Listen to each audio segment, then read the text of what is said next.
Welcome, folks. This is, I got to think what committee it is. I was going to say my own committee. This is Joint Justice Oversight Committee. We're a committee that meets approximately 6 times during the off session to review and have conversations with our justice system. We did initially start working with just the Department of Corrections policies and overview of corrections and oversight of Department of Corrections. That has been expanded over the past few years to include some of our justice system as a whole.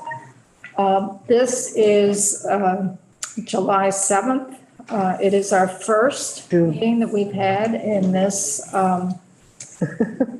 off session, and we're going to start with our legal counsel, Ben Novogroski, who will be our legal staff, staffing us for the summer and fall, and Ben has been putting together what our duties and responsibilities will be going forward. So Ben, you do have a document.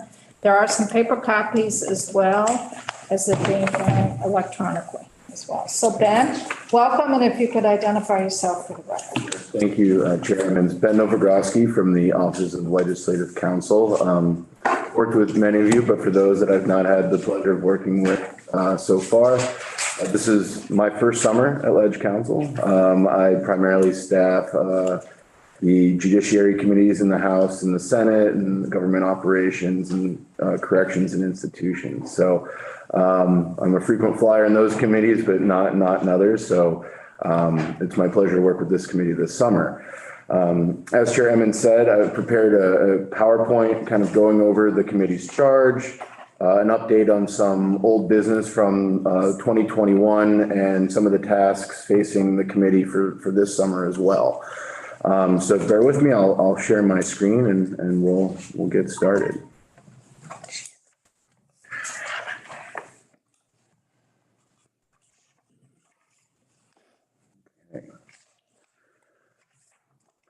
So this is, as I said, the committee worked for the 2022 interim, and quick review of the Justice Oversight Committee's charge.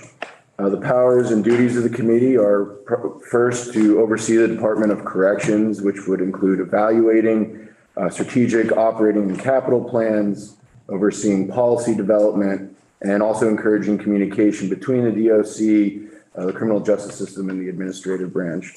The committee is also charged with assisting with Vermont's juvenile and criminal justice systems, which would include evaluating the statewide system of pretrial services, court diversion programs, community justice center services, and other relevant programs and services throughout the state. The committee's charge is to assess consistency and cost efficiency of the programs, ensuring that the statutes reflect restorative justice principles, and reviewing the timeliness of judicial proceedings as well. So all the committee's work is against that backdrop.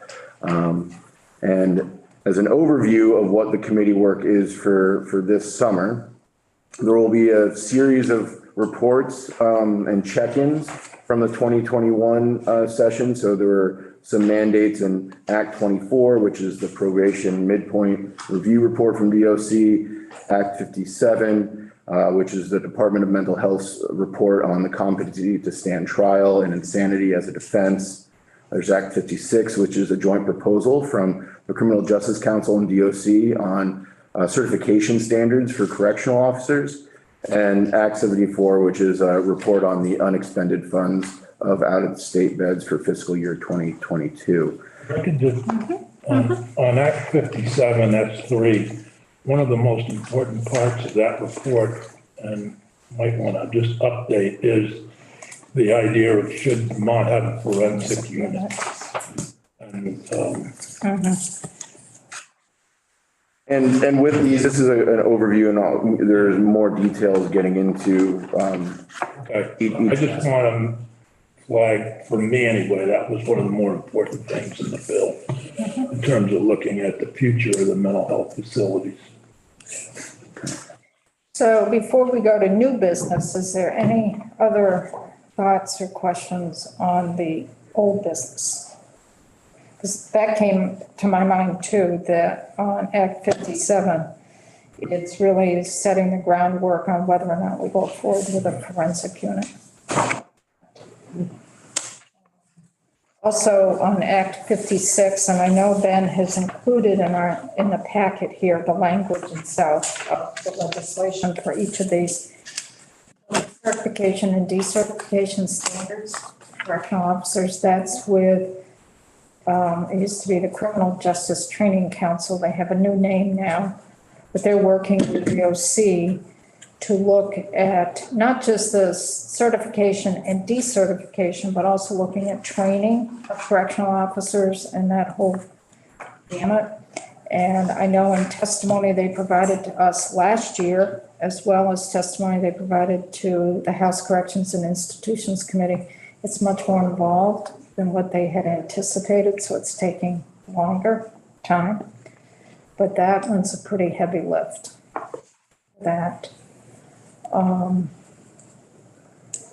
And then Act 74, unexpended funds for out-of-state beds. That, I believe, is also, and Trevor, help me on this one, that may be connected as well, and also you did, in the budget. with Justice Reinvestment too, and how we're trying to put in place a structure so that we can really track the money that is being invested in Justice Reinvestment too. And one thing that we did with the appropriations committees on both the House and Senate side this session was to have the structure of the budget when it's presented, having a specific line item in the budget for Justice Reinvestment too. And I know Trevor and Dick, you worked on that. Yeah, that's not accurate description. The budget does have that separate line item now. So that's going to be a big step forward. So that's what I know. Cheryl? I just have a question about workforce and, looking at. About what? Patient workforce, and looking at certification and decertification and how that's interacting with what's happening with the situation now with workforce and corrections, and have any report on that. The Commissioner of Corrections is going to be with us later on today. So that would be one thing that I've asked them to give us an update on is staffing and issues for that. So we can bring that up as well with them. Anything else before we move on to new business? Yeah. Okay, and as far as new business from the last session, there are committee reports and budget updates. The first of which is S-224, which is a DCF report on secure placement, housing, and treatment of individuals subject to juvenile and youthful offender proceedings. There's also S-250, which includes a study of deceptive and coercive methods of law enforcement interrogation.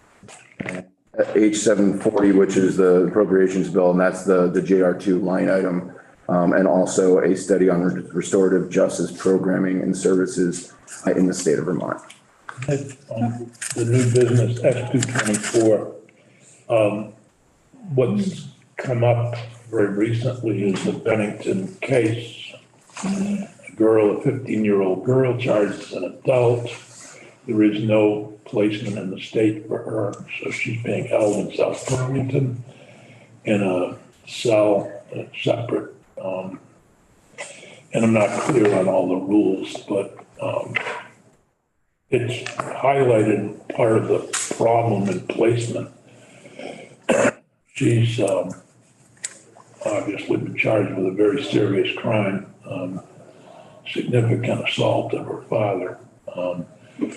And I bring it up not just for that particular case, but because even Newberry wasn't designed for females, which means that, and I can't remember the exact details of the report that's in S-224, but we don't even have that on our radar. Sununu, according to the Boston Globe, is planning to close, and we won't have any facility for these kids. So I think it's, I did have text back and forth with Ann Pugh, who, is a member of the Child Protection Committee, and Ginny Lyons, I thought might be here today, but I'd love to have a conversation, either committees or this committee somewhere, about this, for lack of a better term, lack of placement. Now, I know that this kid was in, 15-year-old was in some places and be contained. And so clearly the system is lacking. You know, it's better than being in a motel room, I guess, but she's in a single cell in a separate area of the facility, which is to be extremely expensive. And probably not the best treatment option. But it was clearly dangerous, given the allegations of the assault. Butch? So the conversations we had when we finally agreed with DCF that Newberry should move forward, we felt some assurances that that was going to happen, and obviously it's not happening right now. And I would hope we would get and DCF in and give us a very detailed explanation of what's going on, not only for males but females in the July meeting. It's pretty disappointing. I think we also need DOC at it.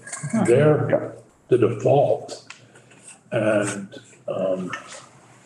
I do, this particular case, I'm not familiar enough with to say it's mental health, but there are a number of cases that are mental health related that are not being, that there are no placements for. And,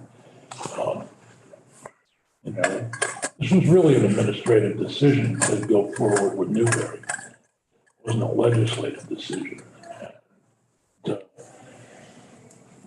It doesn't seem likely to be happening anytime soon, so.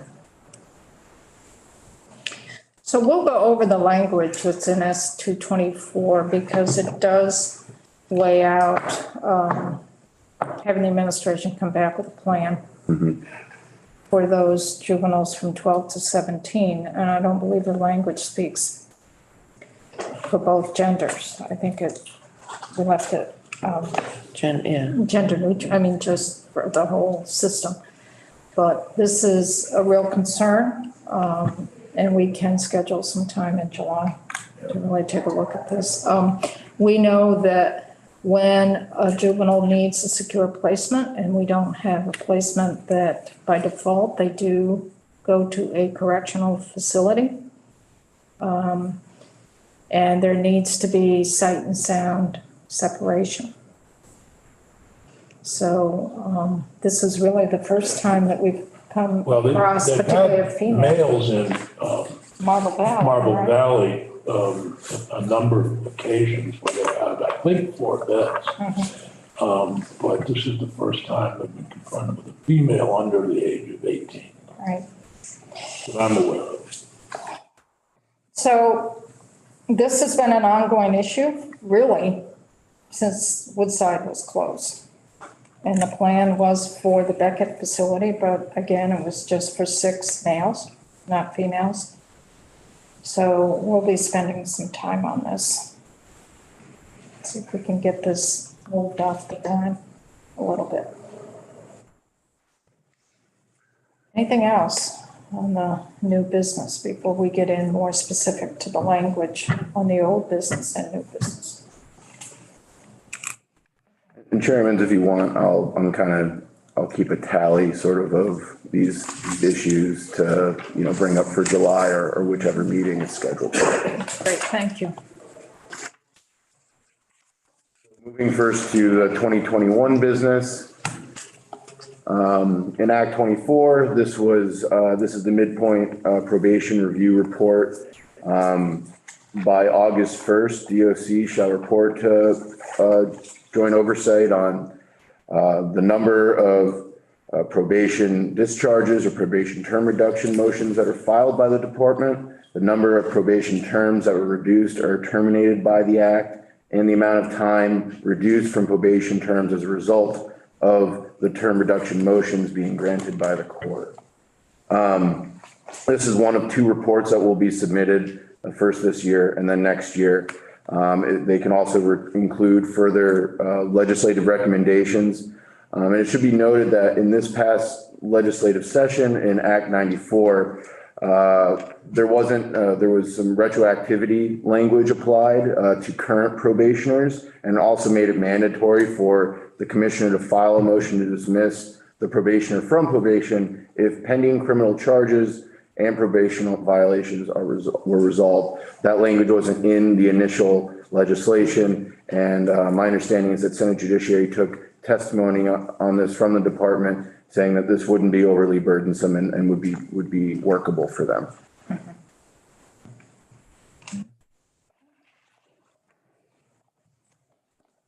With no questions, I'll move on to Act 57. This is the report relating to competency to stand trial and insanity as a defense. This will be submitted by the Department of Mental Health by August 1st. It's supposed to address various issues concerning this topic. One, addressing any gaps in the current mental health and criminal justice system structure related to people who are incompetent to stand trial or adjudicated not guilty by reason of insanity. Identify any opportunities to improve public safety and address the treatment needs of those people, in addition to considering the importance of victims' rights in the forensic care process.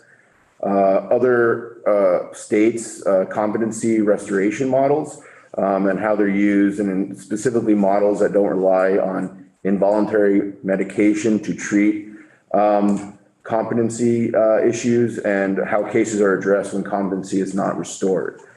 Finally, other state models to determine public safety risks and the means to address them, what the proper due process requirements should be for defendants that are held without adjudication of a crime, and other models of forensic treatment and any other recommendations that may be appropriate.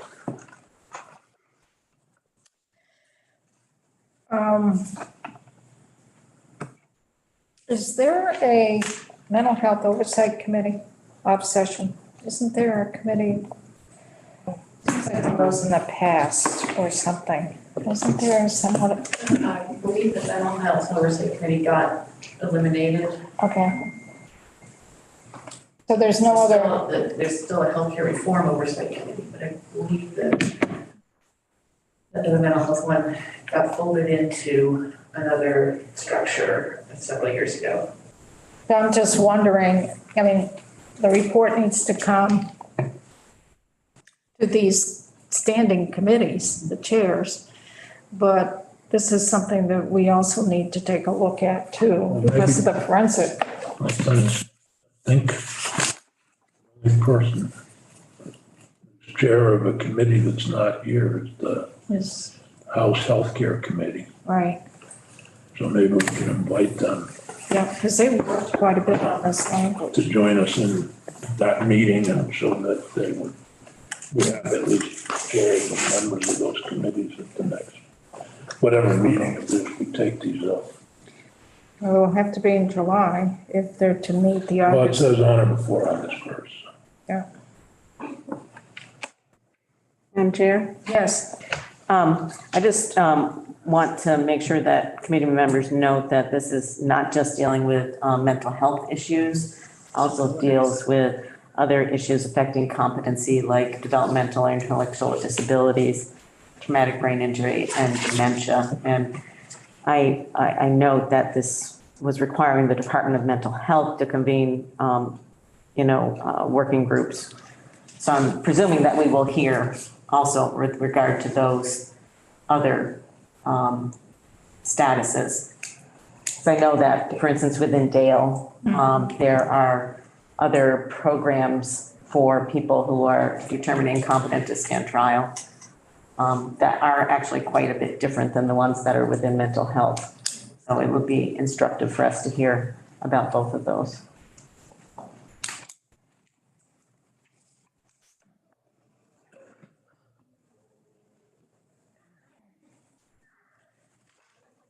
Anything else? This one's a heavy topic. A lot of emotions on this one. A lot of moving pieces too. Okay. The next slide is about Act 56. This is the correctional officer certification and decertification standards. So originally, this report was supposed to be submitted last September, but as Chair Emmons alluded to, it was a pretty heavy lift from what I understand. And so the Criminal Justice Council and DOC had requested to submit the report around October of this year. And so from my understanding, that's still the intention. And essentially the report is proposed minimum training standards, complaint investigation procedures, and a process for certification and decertification of correctional officers. It will address the relationship between the investigative authority of the Criminal Justice Council and DOC's investigative unit, in addition to the fiscal and programming impacts that the proposal may have. And as the committee is probably aware, correctional officers, some of them can be certified as law enforcement officers. They can go through that. So that is sort of the source of why that interplay needs to be worked out, about the investigation authority of the Criminal Justice Council, which has oversight of law enforcement officers, and then corrections officers, which are governed by the department itself.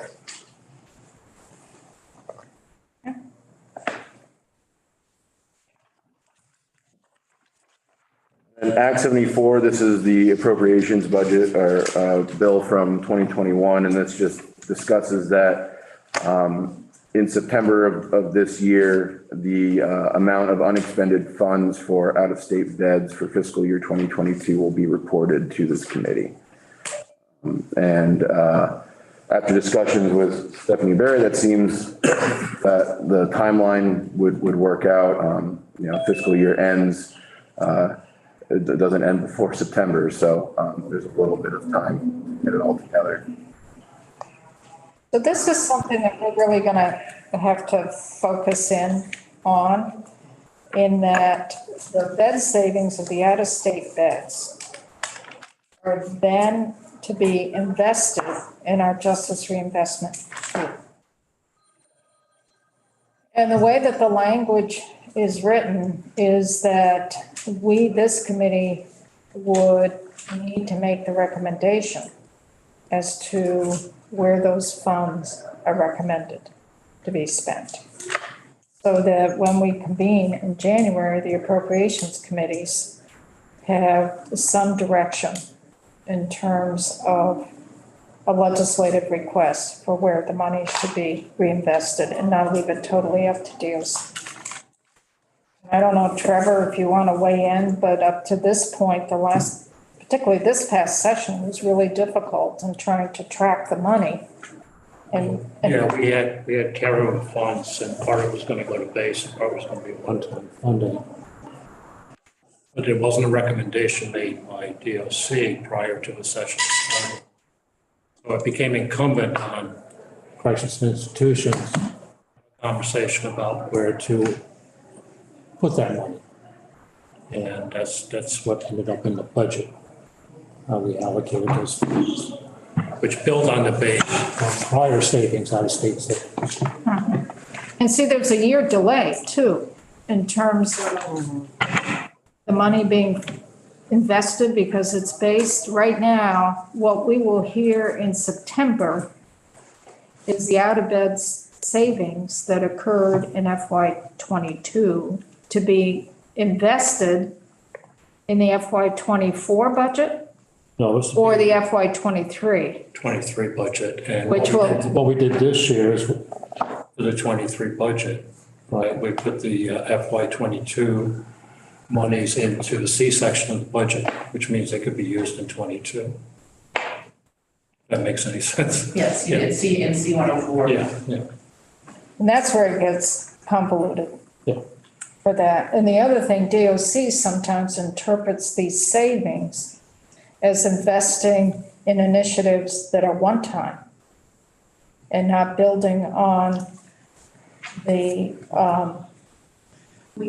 not building on what we have put in Justice Reinvestment too, to build up our support system. In the budget, you also added language that directs them that they start building that into the base. Yeah. So you've done that in the C section for what FY '22 year end will be, saying build that into '24. So if there's money left over in out-of-state beds at the end of '22, you decide how it gets spent in the budget adjustment, but you're also directing them to build that in going forward. And you've put that same language in for end of year '23 in the budget. So it starts to set up that process to get at that one-time nature so that it doesn't remain one time. So in FY '24, when the administration presents their FY '24 budget, They should be including the amounts that, if there are amounts at the end of '22 to be reinvested, they should be including that in their '24 proposal. Yeah, which brings up a question though, because in the budget, we had two categories. We did increase base, right, from some of those savings, but there was a one-time. Yeah, so this would be to the extent any end of year money, it's usually always one time in nature because it's a balance at the end of the year. And we're saying take that and build that in the base, because that's what you wanted to see. You wanted to see if out-of-state beds are going down, justice reinvestment is going up. And so the 417, which was Yeah. one time in the budget, will be based in FY '20. Yeah, it was to address that particular issue. I think what's important, this committee establishes a base year. We should have done it back in 2010 when we did Justice Reinvestment 1. We had 740 people outstate. And look at the savings we'd be looking at now that we're not reinvesting, but we need to establish FY '22 and '21 as the base year of what was saved and continue counting that money, because otherwise, that's the most important thing, is what the amount of the money is. The second issue is, how's it used? Is it used on housing, for example, to house offenders in the community? Is that justice reinvestment? That's questionable, because they'd be housing them anyway, right? Or is it being used on domestic violence programs to prevent, domestic violence is one of the things they're using it on.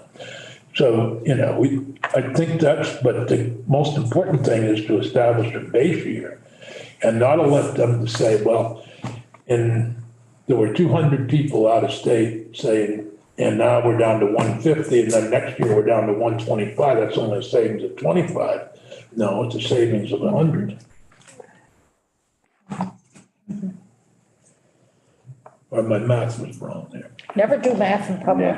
No, I We shouldn't know do what math. we know what you were saying. What I was trying to get to was establish the base year and continue to save from that base year and not allow them to say, well, we only went down 10 beds last year because we were down so low. Or they budget for a lower amount of Yeah, right. out-of-state beds. Which they did in this year's budget. Yeah, and that's what's gonna start to happen. They're gonna, budget for a lower I amount. think what we need to do is establish the base year of FY '21 or something like that. And It doesn't, from a budgeting point of view, the idea that you make your best estimate of what you think your need is in a budget line. And so saying we have a base year and you always stick to that base year line item for out-of-state beds would be a little bit unusual. I think what you set out. in the budget is- but how do we get to that point, Stephanie? I mean, that was the point of the language you put into the budget, to say you have to budget it again in the next budget cycle.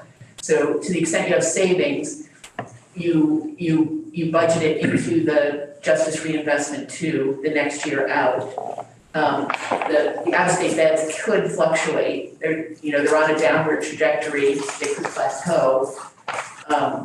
But the nature of the way the budget's built is you wouldn't establish a base year and constantly budget that base year in, year out, generally, as a budgeting exercise. So we're saying the same thing, it's just Yes. doing a different phrase, right?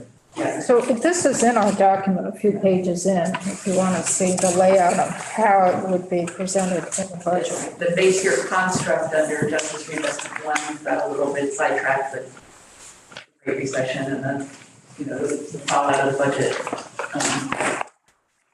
years ago. I put it up on the screen too, so it's easier. So that's how it looked when we passed the budget in May. This is in the FY '23 budget. So section B 338.1 was added. And it's specific for Justice Reinvestment 2. So at this point in time, we have for JR2, 9.8 million. Yes, and the majority of that is transitional housing. The majority of that has gone to transitional housing. Yeah, so nearly 3.8 of that. And then 2.9 of it is the baseline of community justice center grants. So the idea when we pulled these out were to pull out the grants that were justice reinvestment related, including the baseline, so you don't have a bifurcated, if you increase in response to one thing, you don't just see the incremental increases. What we've been seeing with the pieces of justice reinvestment 2 from out-of-state beds. The one piece that's in here that's sort of unidentified is that $360,000 item that was savings shifted, but it didn't have a specified amount. And you had specified it in the 22 budget in the C section, but it's not particularly specified right now in FY '23 that I can see. You're correct with that, yeah. So we also appropriated money for Department of Mental Health. For mental health, was that 400,000 that we put in? So that's not reflected, is it? So appropriations are made to departments, and so we wouldn't make that appropriation in this corrections line item that is in Department of Mental Health. budget, yeah. And that was 400,000 that we put in FY '22. Yes, you built that in last year. Okay. And it's still in there in '23. Okay, Butch? Thanks. So Stephanie, under source of funds and general funds, 7.2. Yep. Was that all bed savings or was that other? I wouldn't call it bed savings. I mean, the out-of-state beds have gone down over, clearly over the past 15 years.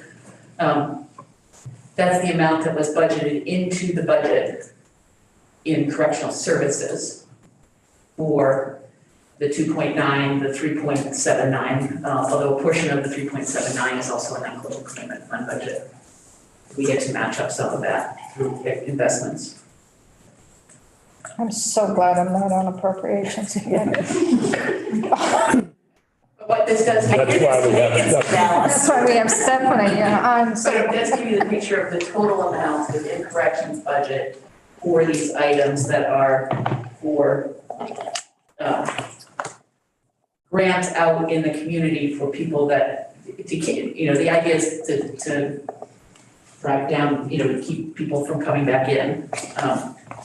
So whether or not you view that the transitional housing, which has been in the budget and has been slowly increasing as a purely justice reinvestment 2, when we did this exercise in the middle of the conference on the budget, the idea was identifying these items so that you can see them in their totality of what we're investing through corrections for these items. So then how do we tease out? Reduction in out-of-state bed savings. So the out-of-state bed savings is the exercise you go through every year. When the year closes, Right. you have an amount of money. If there is savings, if the amount that we budgeted is higher than what we've actually used in a given year, that amount is what you have available to reinvest during the budget adjustment process. And now you have the language saying, and administration build that into the base the next year out. And so that's the increment you should start to see. That was very sort of hidden in two ways. First of all, it was all in the whole, $200 million correctional services. It was hard to see.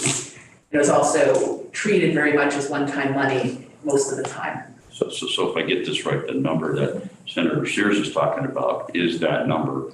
Yeah, that's what you're trying, that's what we've tried to set up in the budget as correctional services, correctional out-of-state bed need goes down, the other side goes up. But what you've done is you've said, no matter what, even if we spend less and the need doesn't go down, still build into the base here. So you may have a situation where, you have savings in out-of-state beds at the end of the year, but that doesn't necessarily translate into an ongoing savings in out-of-state beds based on whatever their projections are. But you're still saying, even if that happens, build it into the base on the justice reinvestment two sides. So you're actually increasing this investment even if the out-of-state bed savings is not ongoing in nature. So when the FY '24 budget is presented, this is my simple way of looking at it. Yep. For this line item, we're starting at 9.8 million plus.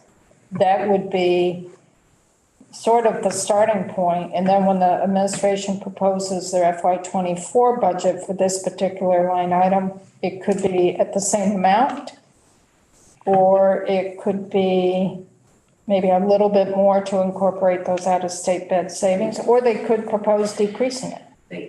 That's always their option. And you have the final word in terms of the appropriation.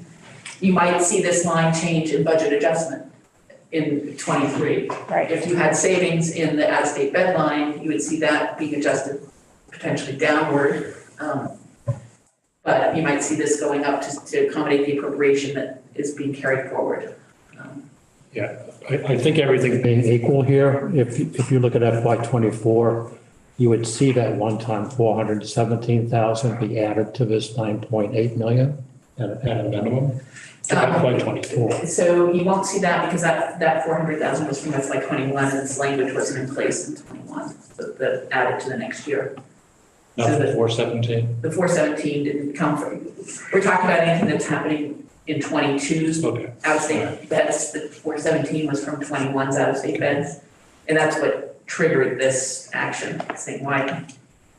And that discussion happened in my committee because the administration wanted to put all the money, the 360 and the 417, almost as one time. And then they said, well, we can do the 360 to build it into the base, but the 417 for one time. And that was where we really started saying, wait a minute, we've got to track these dollars. This is our attempt to do that. And it goes back to us really weighing in September when the FY '22 budget is said and done with. We will know what the bed savings are for FY '22. And then we will make a recommendation on how best to invest that for justice reinvestment. So that's in theory how it will be played out. For that. Let me just go back a few slides. I can interrupt for 1 second. We do have some guests that came in. Senator Benning has a sixth grade class from his area that he has brought in to just observe us quickly. We are a summer study committee, not a standing committee of the legislature. So this is one of our first meetings, our session. Welcome, Senator. Thank you very much, and I did not mean to interrupt your work. I have actually 4 little groups like this that will be to sit and look for 30 seconds or so at what committee actually looks like in the middle of this work. Great. But this Thank chair you. is Alice Emmons from Springfield. Representative Emmons is sitting next to one of the chairs of my committees, Dick Sears from Bennington. Thank you all again. Sorry for the interruption. No problem. Thank you, Senator. Yeah, welcome. So Ben, let's go back, pick up where we left off after. So we were discussing Act 74 and that led to the actual line item. So that should finish up the old business from the 2021 legislative session. And so now moving on to new business from the most recent in 2022. As I mentioned before, there's S-224, which relates to the juvenile proceedings, but really the DCF report on secure placement, housing, and treatment of people subject to juvenile and youthful offender proceedings. By July 1st of this year, DCF must submit a preliminary report before its ultimate report at the end of the year, or on December 1st. The report will outline progress towards the plan to ensure availability of secure placements, treatment, and transitional housing for those who are 12 to 17 years of age, and also those who are 18 years of age or older that are subject to juvenile and youthful offender proceedings. As was alluded to before, there really isn't a discussion or distinction as far as the gender is concerned. It's just limited to the age of the offenders. The update in July will include data on the number and location of current and secure placements and where current and future placements will be accomplished, provisions to ensure placements are available for youth in the future, a description of services that will be provided to these individuals, and whether dual custody with DOC should be considered, and also aftercare planning after they have left. So there's two plans, really. One is for folks who are 18 years of age or older that are subject to juvenile and youthful offender proceedings. That's an A. And then in C is the one for the 12 to 17 who are subject to juvenile and youthful offender proceedings. And we worked with House Human Services Committee on this language. And then it went to Representative Grad's committee, House Judiciary, and Senate Judiciary.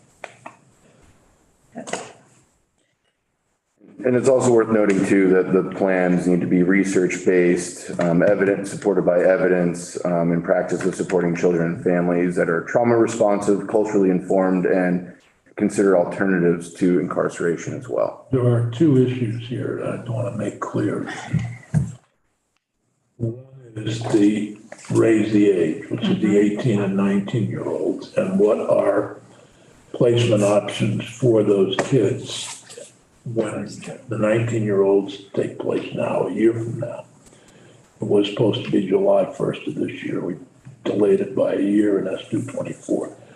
But the real issue is, due to COVID and other things, they weren't able to do that. But we have a number of 18-year-olds, and there are not placements for them at this point. And what would be appropriate, not necessarily secure placement, by the way, could be alternative housing or whatever.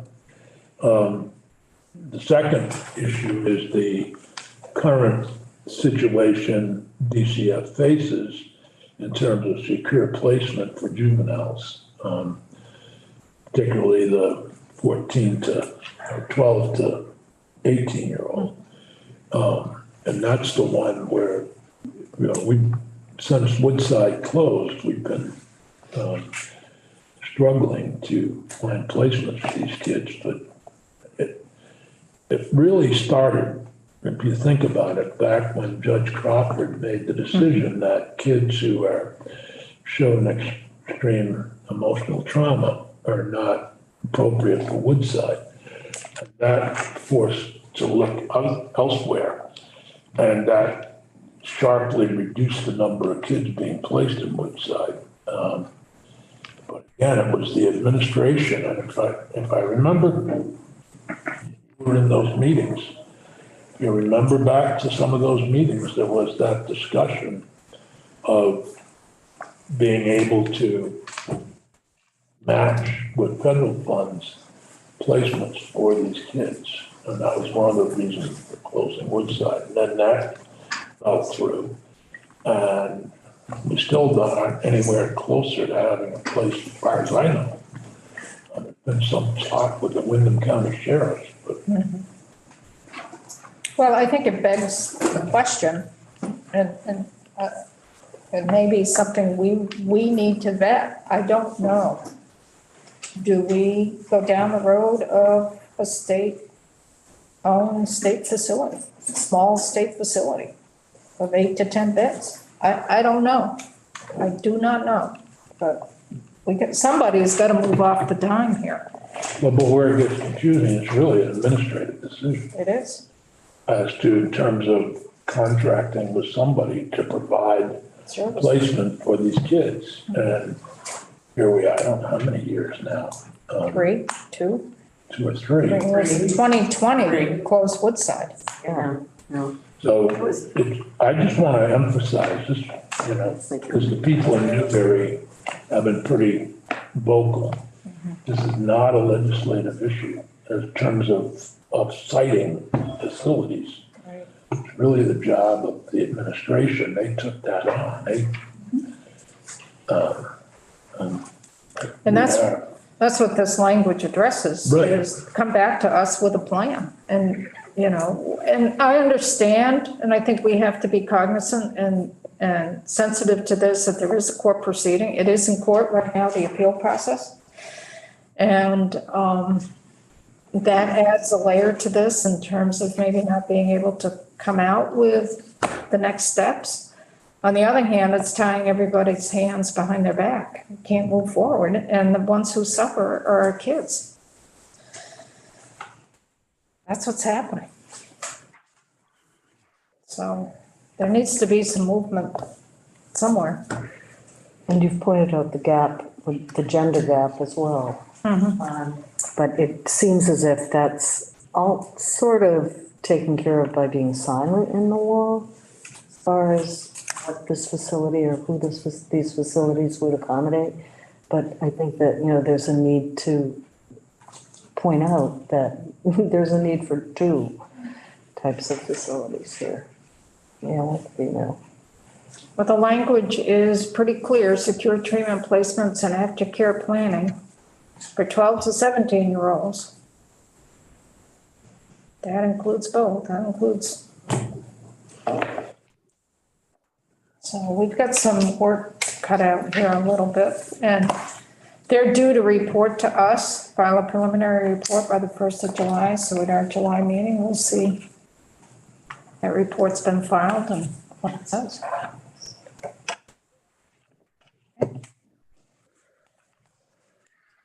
So moving on to a report and study coming out of S250, which was an act related to law enforcement data collection and interrogation. This is a study on deceptive and coercive methods of law enforcement interrogation report.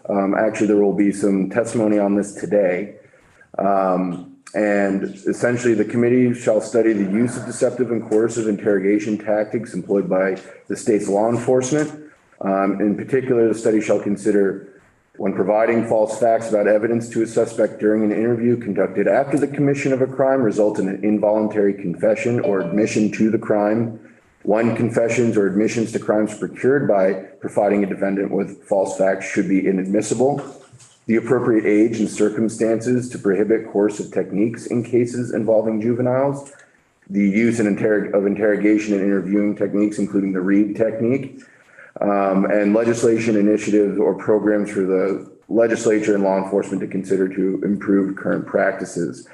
And the report, if any, shall be in the form of proposed legislation by December 1st. And for the committee's context too, this initially report came out of what was proposed to prohibit false confession or prohibit confessions based on false information. And after hearing that there are after hearing testimony that there are situations where that actually is useful for law enforcement and is illegal under our current law, it was decided to conduct the study so that essentially any proposed legislation gets the mark correct. And so that's what the testimony will be, we'll start to discuss today. Questions? Was already discussed as far as the JR2 funding. And then finally, there will be a study on restorative justice programming and services in the state. essentially focusing on the administration and funding of pretrial services, court diversion programs, barge initiatives, and community justice services, with the purpose to develop a recommendation for a comprehensive and efficient statutory framework for programming and services that further restorative justice principles. Essentially, the study should consider strategies to ensure geographic consistency and equity in the delivery of services and programs throughout the state so that all Vermonters have equal access and adequate resources. And also to recommend any changes to streamline the roles and funding and responsibilities of those that administer these programs, including DOC, the Attorney General's Office, DCF, and any other entities, which are often nonprofit entities that are contracted with the state and funded through grants to administer these programs. And so any proposed, there is a report due by December 15th if the committee so chooses, that would be in the form of proposed legislation based on the testimony. And there are witnesses here today from Vermont Law School that have done extensive research on this topic that should be quite insightful where to go for the committee's decision. So there's a lot of initiatives out there for restorative justice. A lot of that goes through DOC in terms of monies towards community justice centers. How those dollars appropriated to those centers, and the centers do different programs for restorative justice. And then you've got diversion that's through the Office of Attorney. You have pretrial services that's through the Office of Attorney General, that sometimes is our community justice centers that carry this through. And then there may be programs through DCF, and trying to get a handle on all of these programs out there for restorative justice and our community justice centers, because they seem to be the hub, but they all operate differently. And that feeds into the geographic disparities that are occurring. And I think in the budget world, it may become more difficult to keep appropriating money for our justice centers when they're doing such a variety of work. And is there a way to coordinate all of that? I think that's the intent of some of this. And I know Trevor worked on the conference committee and appropriations on this language to kind of encompass everything. This one's going to be a heavy lift, as is the interrogation, law enforcement interrogation piece, data collection and interrogation. That's going to be a heavy lift for us. Anything else? Any questions? Just to wrap up, July 1st is the DCF report on secure placement, housing, and treatment of individuals subject to juvenile and YO proceedings. August 1st is the DOC midpoint probation review report and the mental health department's report on competency to stand trial and insanity as a defense. September will be the DOC report on unexpended funds from FY22 for out-of-state beds. Sometime around October will be the Criminal Justice Council DOC proposal on the certification and decertification standards for correctional officers. And December 1st is the deadline for any proposed legislation relating to the deceptive and coercive methods of law enforcement interrogation. And December 15th is the deadline for any proposed legislation relating to what we just discussed with the restorative justice programming and services. Great. I think this is a very helpful document. It lays out our work. We already have 3 items for our July meeting. No, I think some of them are already on this one. Yeah. So at least we got 3 starting, and then we'll build on what we've got here before us. Yeah, right. Anything else for Ben before we move on? And Stephanie, thank you, Stephanie, for coming in. That was really helpful. And Ben, thank you. My pleasure. And I should note as well that when it comes to the interrogation study, Michelle Childs will be sort of the point person as counsel on that one, and I'll be for the restorative justice study. So just as a little FYI for you. Great.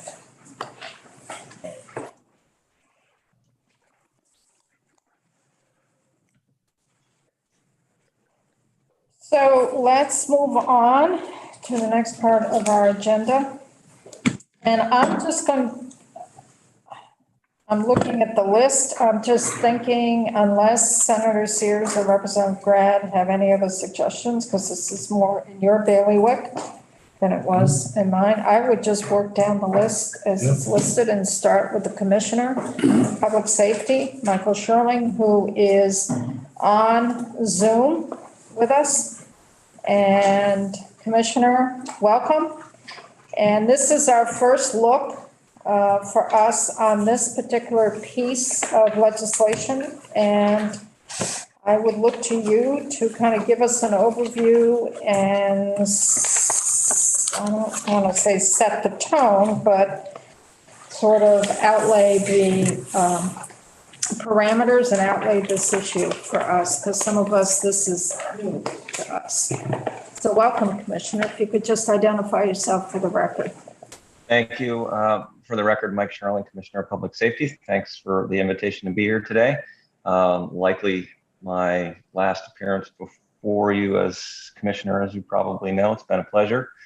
I'm happy to set the stage. I'm having trouble with my secondary device not working, so I may go off video for a moment just so I ensure that I can see my notes and all the key points that I was planning to make. But let me start by saying interview and interrogation, particularly custodial interviews, are something that is taken quite seriously in law enforcement, and Vermont has been pretty forward-looking in this arena for some time, and we'll have a state police subject matter expert available to answer your questions about how it's trained and done, particularly in the state police, but models that are used in other parts of Vermont as well.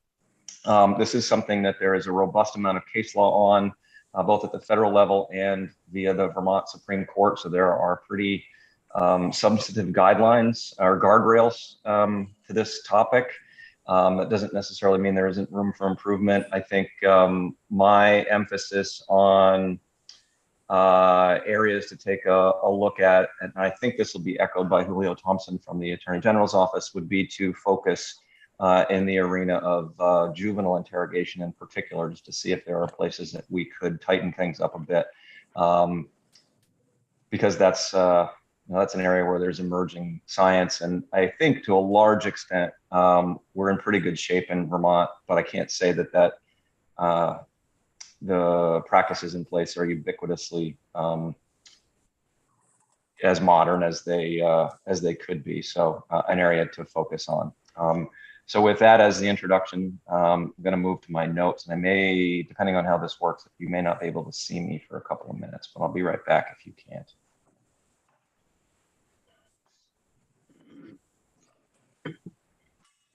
I can still see you, which is fascinating. We're paying attention. You're up in the corner. Can you see me or not see me? Is the camera on? We cannot see you. We can hear you. Well, it's probably better for you. I have more of a radio personality than a TV one.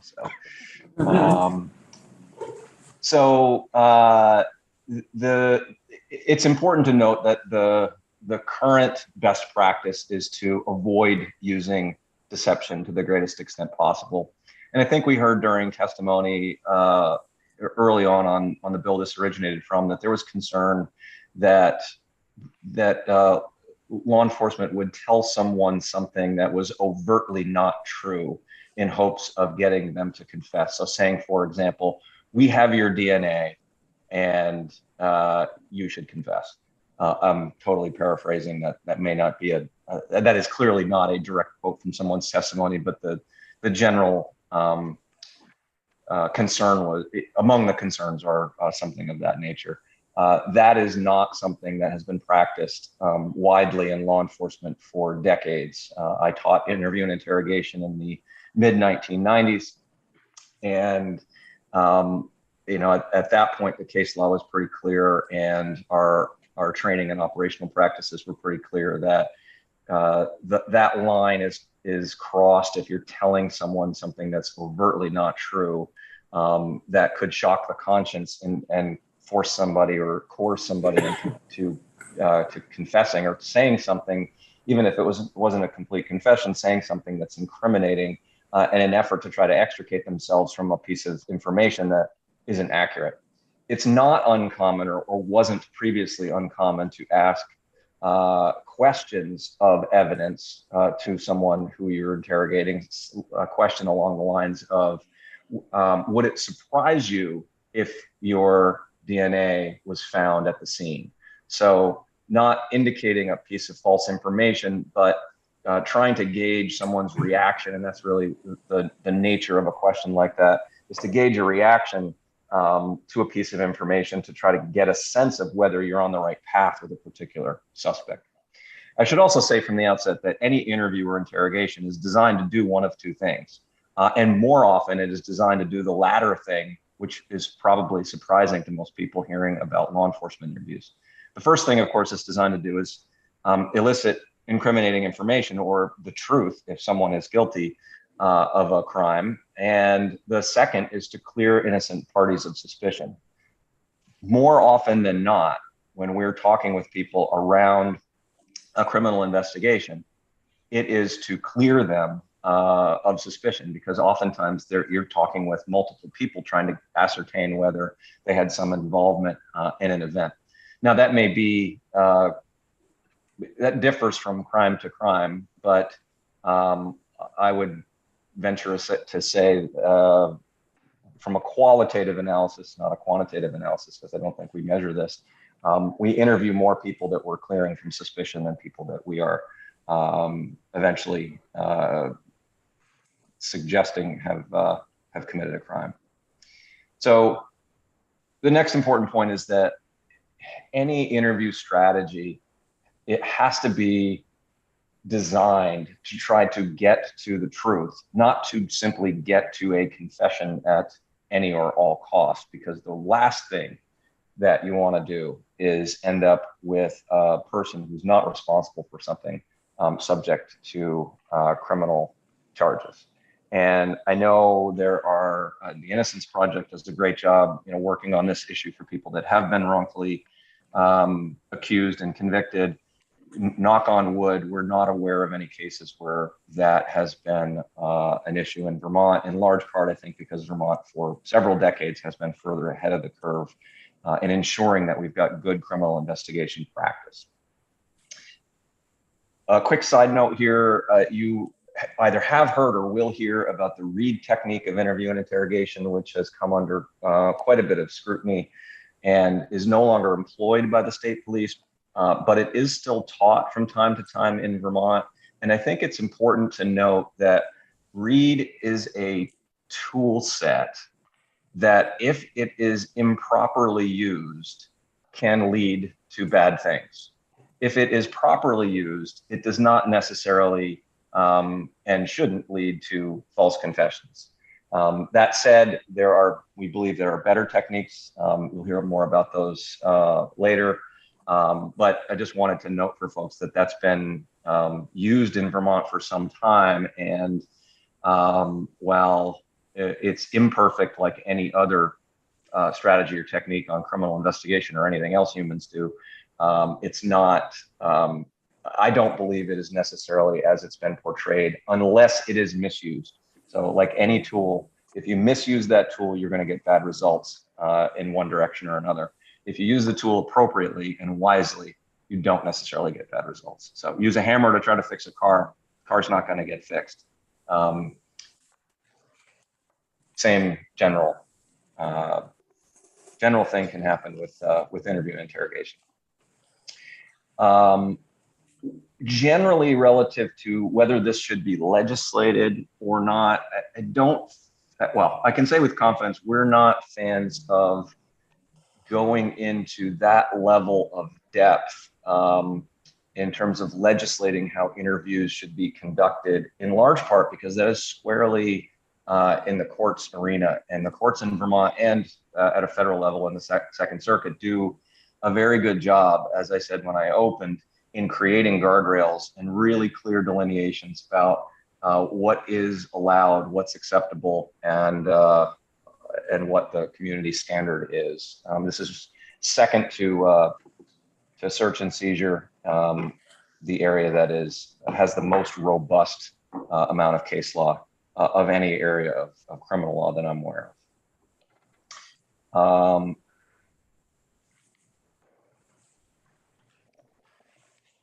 Third note is important to note that anytime those guardrails are breached or a line is crossed, that the evidence is removed from consideration in a criminal proceeding. So there are a number of opportunities in any criminal case for evidence to be challenged. And one of the areas of evidence that is consistently challenged, whether or not there's an indication that there's wrongdoing, it's sort of par for the course that there's a challenge to an interview or an interrogation, because it's one of the forgive the description for about my friends in the defense bar, but one of the attack vectors on a case is typically whether a confession was given knowingly and voluntarily.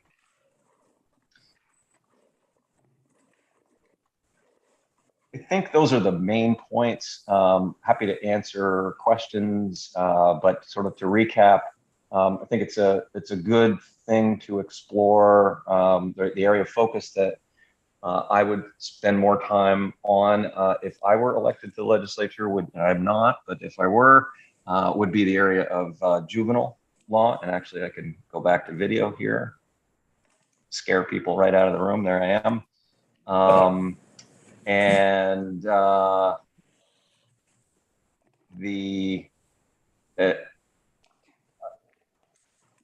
it gives me pause to think about more and more legislative overlays to areas where there's already a significant amount of case law that provides really good guidance. So I just worry that it creates confusion.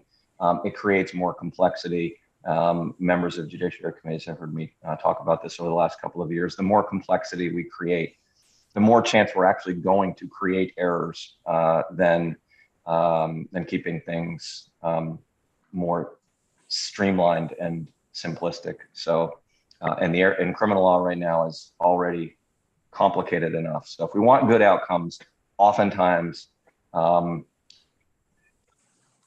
doing a review of what the courts are saying and seeing if there's an area to tighten up, certainly a worthy effort. But that's where my focus would be if I was trying to figure this out. I'll stop there. Okay, so we do have a few questions here, Commissioner. Phil? Thank you, Commissioner. I'm wondering, I think you said that these practices were not widely used in Vermont, or fortunately, we've been moving in another direction, and phrases to the effect of, in general, these practices are not used. Have there been instances that you're aware of where they were used and it resulted in problematic prosecution or just problematic situation overall? It's a great question, and I should clarify. I use those terms just because I don't have the virtue of seeing into every interrogation that happens on an annual basis in Vermont. So I can't say with surety that they're all being done based on best practice. I am not aware of an instance where there has been law enforcement conduct that, in the court's terms, shocks the conscience and has created a false confession or an inappropriate charge. It doesn't mean that there hasn't been one. I would keep an open mind in the event that someone has an example. It certainly isn't something that happens on a widespread basis, but errors do occur, and bad practice does occur, as you know, from time to time. But it's certainly not a systemic problem, and it is one I believe the courts do have a pretty good handle on.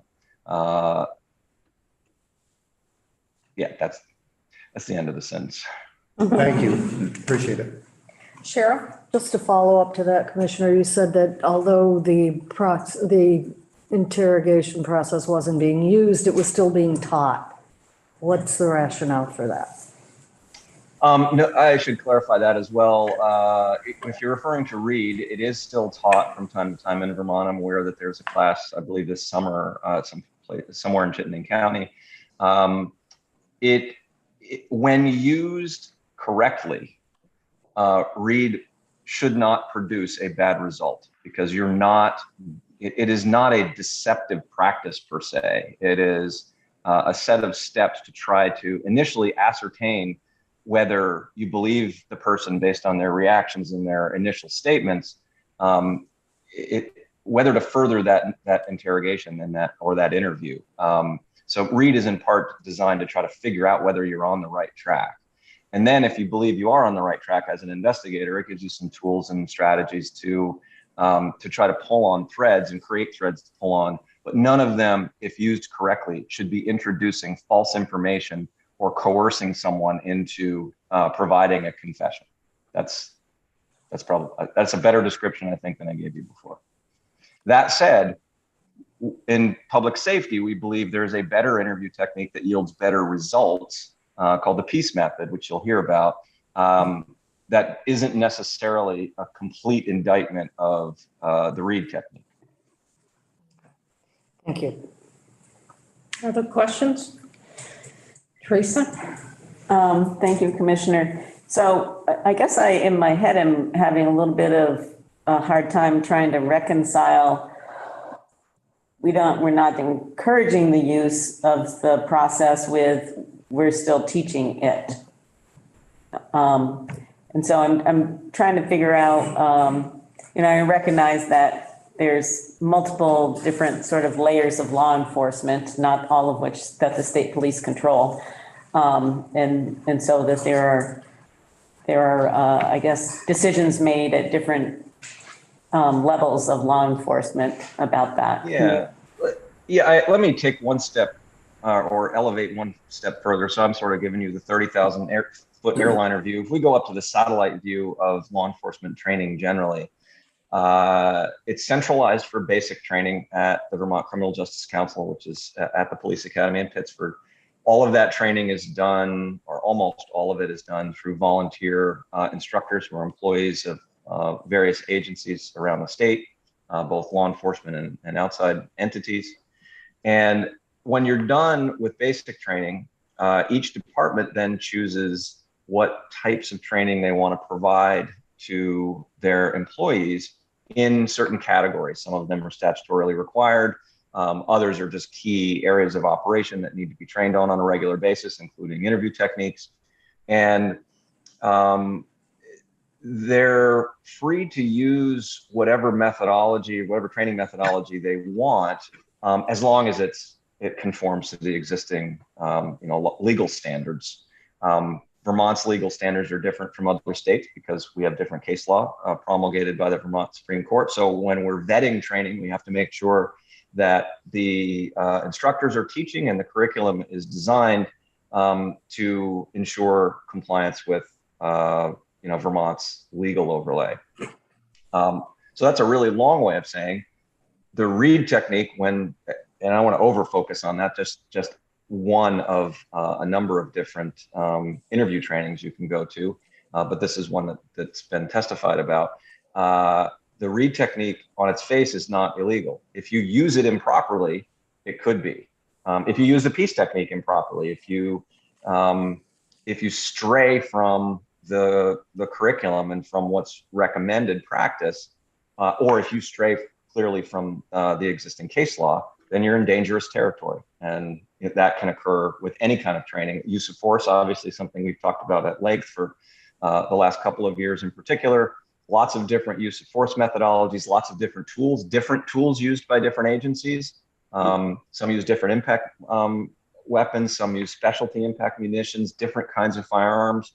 Again, the training is designed to ensure that you're using whatever tool in a lawful manner, but the use of the tool doesn't per se mean that using it's illegal. If you use it improperly, it is illegal. So I guess how is it determined and who determines if it's been used improperly? The courts. What happens is all serious felony interviews are already recorded. You passed legislation earlier this year to record interrogations on a much more wide basis, which is a really good idea. So historically, the courts have had access to recordings. Certainly in most substantive cases, interviews are recorded. And in many other cases, because of the use of body cameras and because of the easy availability of digital recording devices for a really long time now, it's both inexpensive and easy to deploy recording technology to these kinds of things. And that's important, not only to protect the person being interviewed, to ensure there's a clean record that the court can assess. If they're charged, their defense attorney can assess in detail. And then can make challenges based on what they've heard or seen, and then the court ultimately decides. And our landscape for doing that has improved as a result of work that you've done this year to enhance the requirements for recorded interrogations in particular. Commissioner, I'm glad you mentioned recorded interrogations, because I think you were just a new commissioner. I can't remember. I'm going to go back, but. Does that mean I'm an old commissioner now, Heather? Well, you're old now because you're leaving, I guess. But seriously, I can remember events in Senate Judiciary that stand out to me. And one of those was working on this innocence protection. And we had a fellow from, Bill Sorrell was Attorney General at the time. We had a fellow from Massachusetts who came in and testified about being locked up for over 18 years for a crime that later was proven he didn't commit through DNA evidence that happened to be in the Middlesex County courthouse, stored in some box that nobody knew was there. And talking about how, how it all occurred and what he went through. And one of the things that we did was require interrogations to be videoed. And there was a lot of angst about that. And so I'm glad to hear that that's something we're doing. It seems to me that that's one of the best protections against getting the wrong person incarcerated. I mean, that's a horrid result for the criminal justice system, particularly in light of everything else. And, then we had a witness who had, was by phone, who was a victim. And she identified through a photo. This was the book called Picking Cotton. And she identified her rapist through a series of photos that were provided to her by law enforcement. Then he was later convicted, and by unusual circumstance, he ended up in jail with the actual rapist. And it all came out, and he was exonerated too. Now, these were in other states, I'll grant that. But it seems to me that those two issues, one is how we do the photographs and the lineups in terms of, because witnesses are not necessarily reliable on what they're saying, and the recorded interviews can do a lot to prevent some of these excesses. I think that's right. And when I was first assigned to the Chittenden Unit for Special Investigations, which is the Sex Crimes Task Force, Sex Crimes and Major Child Abuse Task Force in Chittenden County in the mid-90s, we had already installed video recording capability and carried audio recording capability with us for all interviews, whether they were interrogations or not. Interrogations just means it's an interview where someone's in custody. That's the differentiator. The reason for that is the sort of the underpinnings of why you're taking up this assessment. We dealt exclusively with major crimes, And oftentimes it was youth who were accused of those crimes. It's just the nature of those kinds of cases. There's a larger cross-section of young people that get embroiled in the justice system, in part because at lower levels, we don't put them in the justice system, but there's other reasons for that as well. So that goes back a long time, almost, it'll be 30 years pretty soon. And so the value of ensuring that we have a thorough and accurate record of an interview has been known in Vermont for a long time. And I say that to say this. When we would go around the country to teach criminal investigation specific to child victims and child exploitation, we were cutting edge at the time. And we still are today on a host of other things. But 30 years ago, we were doing things to protect the viability of cases and to protect the system, to ensure we weren't getting the wrong person. We were way out ahead of the curve, and that wasn't anything I did. So I want to be really clear. I'm not taking credit for that. I inherited that, and we've since replicated that around Vermont. That those special investigation units, funded through legislation that you passed and now operational statewide, are the model for how we do major crimes. Now the state police have a major crime unit that handles homicides and other cases of extreme significance.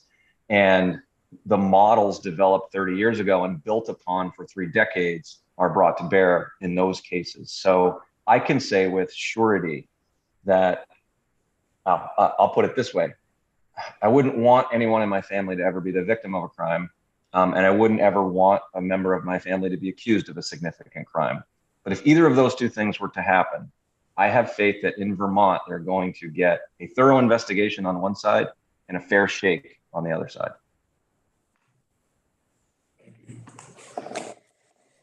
Other questions? Thoughts? Thank you, Commissioner. I think for us novices who are not on the Judiciary Committee or used to working in this type of discussion or issue, this has been informative. What I'm thinking in very, very simple terms, in terms of what the committee needs to really weigh in terms of the interrogation and coercive methods that may or may not be used, is do we delve into that with legislation? Or do we look and decide that we would let the courts decide, be it based on case law? In my simple way of looking at what is before us as a committee, it seems like that's the 2 factors that we need to discuss, not totally be our total focus, but it's, do we do legislative or do we wait for the courts to act? That in my simple mind is where I'm sort of thinking at this point, but I may be totally off base. On my way out the door, figuratively and literally, if I may, I would offer one more thing that I neglected to mention, which is, well, I mentioned half of it. We have a really good police academy. We have a really good basic training. We have good content in basic training. I do believe we need alternate delivery models, and there are some improvements there that Director Simons and the council and others are working on. But we underinvest in that area, and we have, for the same 3 decades, we've been modernizing other things. We have underinvested in the delivery of training. And whether it's this topic or any other area where the legislature is looking to improve outcomes in law enforcement in particular, there has never been a more critical time to invest in those better outcomes. And training is one of the key investments. So another area that I would suggest looking under the hood would be how we can better invest in widespread, really good interview training, among other things, but specific to this topic, interview training. And I'll stop there. Great, thank you for that. Thank you. Anything else before we move on? Dick? I'm not sure I heard it correctly, but I think a focus on how we deal with juveniles, both juvenile victims as well as juvenile defendants would probably be helpful. Because it's a very different set of circumstances in many cases. It is. I said I was done, but I'll say one more thing in response to Senator Sears. It's an observation again, something that you passed back in the early 90s, the ability to use a recorded juvenile interview in a case that significantly reduces the ongoing victimization that youth can sometimes have in the wake of being victimized in a major case. So again, 30 years ago, we're way ahead of the curve nationally in that arena as well. Bill? Question for you, Madam Chair, and our other chair. So the language is interesting in that it says the study shall consider when providing false facts does this or when confessions does that. It never actually calls on us to figure out the extent to which this is happening. And so I'm wondering, in light of Commissioner Sherling's testimony, we've obviously got the Vermont Criminal Justice Council weighing in as well. Is the plan to begin with that exercise? Or have we not figured that out yet? I think we haven't figured it out. Okay. I think we haven't figured it out. I mean, this is totally new to me. I mean, I'm gonna look to our two judiciary chairs, and folks who are familiar in that world, but this is our first testimony on this. My thinking was to really help us figure out as a committee where we need to move forward with what testimony and what our direction should be. Because if no one, if all the testimony was in line with Commissioner Sherling, then we have one situation. And if there's a actively different point of view out there that this is happening and it's imminent and another.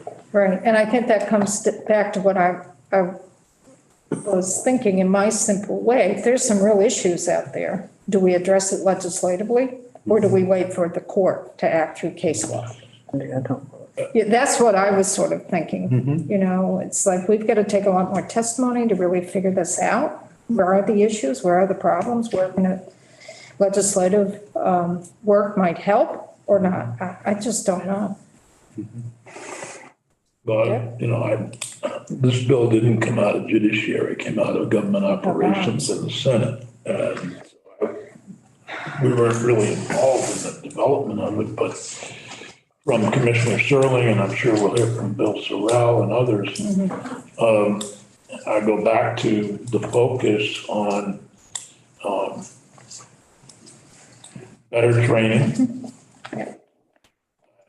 We've been a leader in this field for years, and we should be able to highlight that in any form of report, by the way. Right. There's nothing wrong with suggesting that, we're doing it right. I mean, I'm old enough to remember the days of, I can't think of his name now, but the bad cop who, so many drug dealers, Lawrence went bad. That's, a blight on Vermont's history, and we learned from it and made advances. And we should continue to, but I'm not sure that I'm ready to get in here and say where the legislature should really. It's in the community. I think she's talking back home. Peggy, I think you need to mute. Oh, so sorry. I'm so sorry. Change as a repair person. Maybe we could report on the state of the current law enforcement data collection and interrogation practices too, and what training is needed, that sort of thing. I was wondering about somebody like Vermont Legal Aid in terms of trying to get another perspective on whether and how often this happens. Is Defender General. Yeah. Yeah. And Marshall Paul, who does a lot of juvenile cases too. Yeah. So the thinking was at least to get some testimony on this, to really figure out who to bring in, what questions we have as a committee for our next meeting. That was sort of the thinking to jumpstart this a little bit, because it's a whole new topic. Yeah. I mean, and did this go through House Judiciary or GovOps? Okay. So I do want to spend some time with the committee to really vet this out a little bit, figure out who we need to invite next time and what topic to talk about, what focus to have on this. So be thinking about that as we continue to hear testimony. So I'm just going to go down the list. Sergeant Trotter, Public Safety Department. Welcome. Sergeant, if you could just come up to the front. Sure thing. And you can tell this is a whole new topic for this committee. Sure. Well, hopefully I can shed some light on where we are, and I believe that's why I'm here. Great. So if you could just identify yourself for the record. Sure, absolutely. Thank you, Madam Chair. Thank you, committee members. My name is Dan Trotter. I'm a sergeant with the state police, and I'm going on my 20th year now. And I've been asked by the commissioner and by the colonel to come in and just shed some light on the training that the state police has been doing. But I also like to make mention that what I'm going to speak about here today, with the help of, he's not there anymore, I don't see his name, Chris Burkell, back when we started this, has also been in the academy so any new police officer since 2019 that has come through the academy has gotten the training that I'm going to speak about here today as well. So.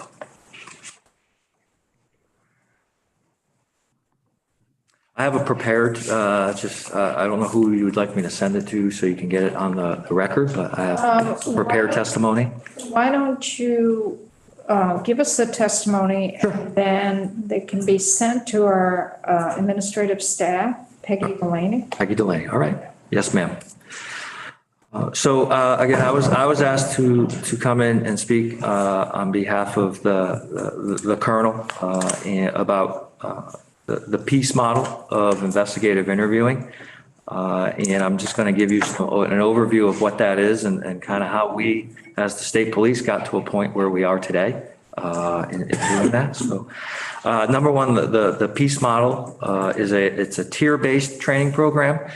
And in the program, we take into consideration the most current research in all aspects of interviewing. Some of these aspects will include building rapport, human memory, strategic use of evidence, best practices on extracting information from people without contaminating it, properly closing an interview, and also evaluating the information that we get from our interviews, as well as evaluating the effectiveness of our interviews themselves and the interviewers who are conducting those. PEACE itself, it is a program that was developed in the United Kingdom in the early 1990s. And it came out of some very public cases in which in the UK, they obtained some false confessions. And what they did is they brought together researchers in the field of interviewing, and those researchers compiled all of the research that they could find, and then they made recommendations to a committee of law enforcement representatives, and then that committee created the model that is known as PEACE now. The framework itself is an ethical, non-accusatorial, and science-based approach to police interviewing. It begins with proper planning and preparation prior to an interview, properly engaging and explaining the process to the person who is about to be interviewed, obtaining the most accurate and reliable account possible from those people, properly closing an interview, and then evaluating the information obtained and the interview process itself. It's designed to be built on a successive group of tiers. So with each tier builds off of the previous one. So currently, the state police, as well as at the academy, we teach, we call it Tier 1. It's a 2-day class that we teach to our troopers that are working on the road, as well as officers that are at the academy. And this tier focuses on the basics of interview practices, as well as the basics of human memory. Tier 2 is a course that's designed for our detectives, and that is a 2-week course. And it contains a more in-depth look at human memory, as well as allowing participants to actively conduct practical interviews that allow them to put what we teach them to work in actual real-life situations as we're going. This class allows participants, it allows them to, when we teach about, this is what we're teaching you to do, then we can send them and allow them to actually put it in practice so that they can go out and not have to, kind of fend for themselves and figure out how they're going to put those things in practice as we're going. In November of 2018, the Vermont State Police decided to transition to this model after researching various models of interviewing. And just a side note, the reason I'm here is in 2015, I became one of the instructors to instruct interviewing and interrogation at the academy. And I was tasked with researching some models, and in 2018, it was presented to the colonel and the command staff that this would be a model that we thought would be good for us to move towards. So again, in November of 18, the Vermont State Police decided to transition to this model. It did so on the basis that there was little oversight in general of the tactic that we use most as police officers, which is talking to people. There are various trainings available, but there's little control that our department had on what was being taught, how it was used by its members, and also if our members were using the training the way it was taught. So to go back to what the commissioner said earlier, again, there's various trainings out there. If I got permission to attend a certain training, I could go to that. But again, there would be no oversight on what I was being taught or if I was doing what I was being taught, because nobody else would be there to decide or see what I was being taught as we were going in doing that. The program has allowed our department to have a more active role in our training and the overall application of interviewing by its members. It also allows our department to implement strategies in interviewing that are based on research and science. This lends credibility to the practices that we use and also lessens our chances of future liability. It allows the department to become more consistent and professional in interviewing, and since all of its members are being taught the same basic methods and procedures to conduct interviews. And on a side note, it has also allowed us in the last several years to create working relationships with researchers in the field of false confessions, the peace model itself, as well as strategic use of evidence, and also trauma-based interviewing. So I would echo with what Commissioner Sherling said earlier in the sense of I only know of 3 departments at this point in time in the United States that are even talking about going in this direction, and Vermont State Police is one of those. So I would certainly say that we are ahead of the curve in terms of we're moving forward with our interview practices. So you started this back in calendar year 2019. January of 2019 is when we started to roll this out into the state police, yes. And of course, COVID came along in 2020 that may have had some impacts. That's correct. It's been in place for about 2.5, going on 3 years. That's correct, ma'am. What has been the response been from the folks who were trained differently versus those folks that when they entered after 2019 Sure. training, what's been their response? Sure. I would think, again, myself having 20 years of service, we all get our habits and we all have been trained in certain ways. So I would say in general, we actually did also do a research project, which was published, as far as the effectiveness of the training that we were doing, to determine on how effective it was and how effective our training was. So, in general, I would say it has been accepted widely by all of the folks that we have taught. Again, there are outliers who have their habits and have their beliefs and things that they're doing. But I would certainly say as a whole, it has been accepted by both those who have been here. But certainly it's been more accepted. We're actually teaching a class. I was there yesterday and we're there today teaching the academy. That they come in with a clean slate and they really don't have habits that we have to break. So to them, what our experience with them is, this is just the way that it's being done, the way that.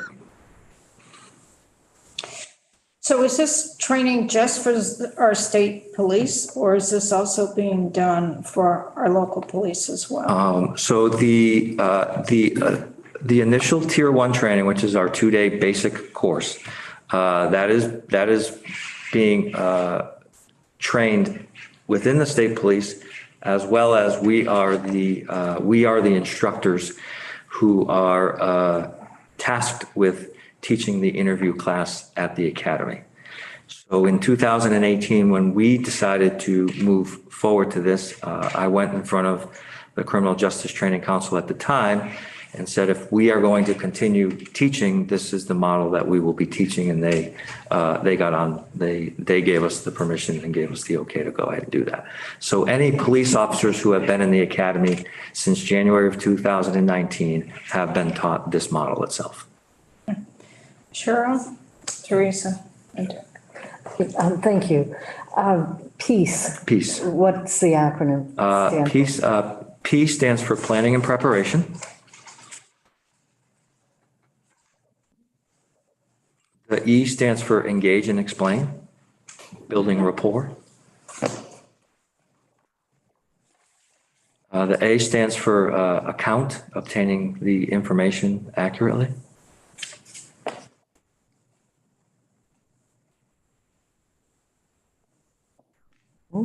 And the C stands for closing out the interview.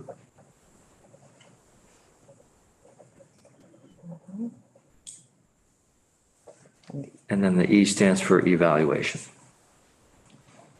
Okay, great. And can you point to something, a significant difference in what you were doing before as to opposed to what you're doing now under this model? I would say the most significant difference from what we were doing before as to what we're doing with this model would be the fact that we are transitioning away from the perception that we are going in to obtain confessions. What we are transitioning to now is we're going in to obtain information. If that information leads to a confession, then so be it. But our main goal is to obtain information, whether that be from a victim, a witness, or a quote unquote suspect, because at the end of the day, it's the information that we obtain that is going to lead us down the road that we're going to take our investigations, as well as that is what will be presented in court at a later time. So I would say the biggest change would be transitioning from confessions to just gathering information. Thank you. Teresa? So I noticed your specific use of the term interviewing versus interrogating, and that, so the answer you just gave to the senator helps to clarify that for me, and in terms of the use of this technique for multiple audiences. And related to that, one of the things that had been pointed out about the Reed method was that it was particularly problematic for people with cognitive disabilities or where English might not be their primary language. And I'm just wondering if there is any research about this method in terms of those populations. Yes, there is again, I don't have it right in front of me, but there is a wealth of research out there concerning that. So what has happened is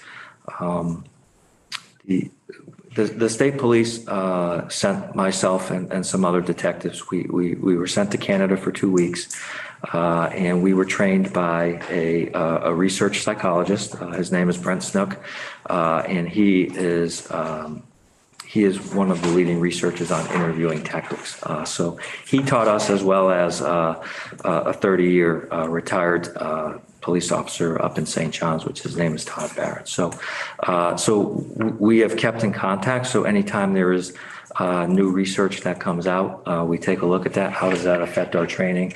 How does that affect what we're teaching? And as we're going, so we take into account the research and one of the things that we focus on in our training is vulnerable people, and the fact that there are other risk factors that come with interviewing vulnerable people, and we need to be aware of those risk factors and understand those risk factors so that we can avoid anything that may come out of that might be deemed inappropriate as we're going through things. So have you found the use of this method to be to elicit more accurate information from people who might have some of those risk factors you're speaking of? Yes and no. In the class and as we teach, we always talk about, accuracy. Accuracy does not necessarily mean that it's truthful. Accuracy in our terms means that we did not do anything, hopefully, or we did things in a way that would not contaminate the information. So for instance, we talk a lot about the way that we ask questions, because the way that we ask questions elicits information in a certain way. And so we want to do our best to remove ourselves from any factors that might do that. But at the end of the day, it is up to the person on the other side of the table to decide what information they're going to provide us, and whether that's going to be information as we're going. Thank you. Yep. Specifically toward juveniles, yes. Are there certain things that you can do, can't do? And are you required to have an adult present during an interview with a juvenile who's accused of a crime? Sure. So those are definitely the factors that we talk about. This model itself is very strongly modeled after the cognitive interview, which is what is used for the. I'm also forensic interview trained, so that's the interview training that we use when we're interviewing children. So this model itself is very closely. The interview training is very closely modeled to that. So yes, we definitely take in the factors, the vulnerability of children. Obviously for us, when we talk about planning and preparing for an interview, that is certainly one of the factors that we discuss is if you have a juvenile, there are certain factors that we have to make sure that we cover. There are certain things that we have to do in doing that. Number one is, again, if this is a juvenile who's being accused of a crime, there has to be somebody, an adult, whether that be a parent or a teacher or someone who's looking out for their well-being, and do the things legally that we have to make sure that interview, passes muster and passes any type of legal scrutiny. What about juvenile victims? Again, with victims themselves, there is nothing legally that says you do that, but certainly best practice would be to have someone in the room with them. If that's what's, if you as an investigator want to do that, then go that. Again, it's at the discretion of each detective in each instance. I can only speak for myself personally, but I would certainly do my best to have someone with that juvenile to make sure that they're understanding the process and make sure that they're understanding what the possible outcomes and legality type things that, when they walk out of the room, I won't be there to explain those things to them. So we want to have someone there with them. Just, it strikes me that when you talk about, it depends, it's up to the discretion of the detective. Sure.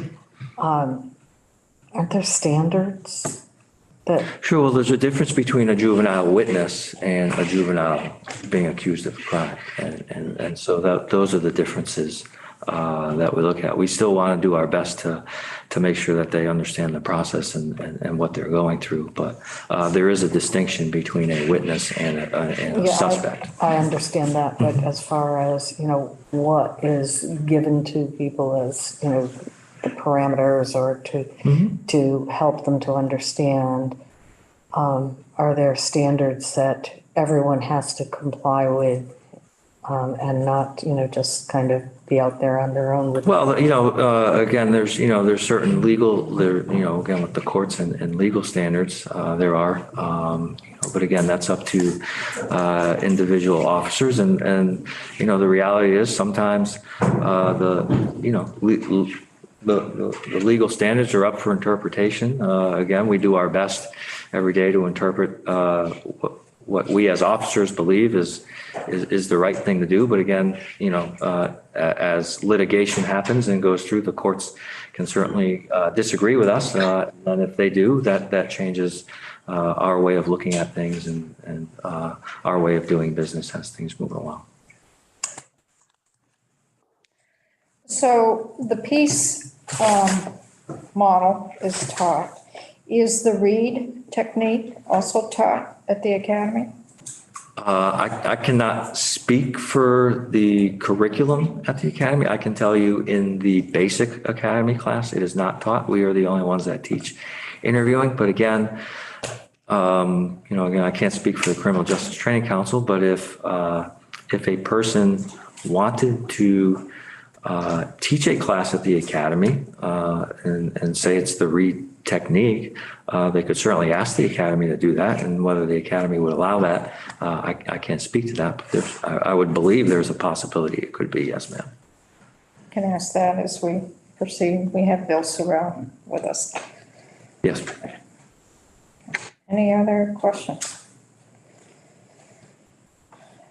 Great, thank you. So you could submit your testimony to Peggy Delaney, Yes, and then that will be done electronically. It will be up on our webpage. All right, yes, ma'am. I appreciate it. Thank you for having me. And if you have any more questions, I'll be more than happy to come in and answer whatever I can for you.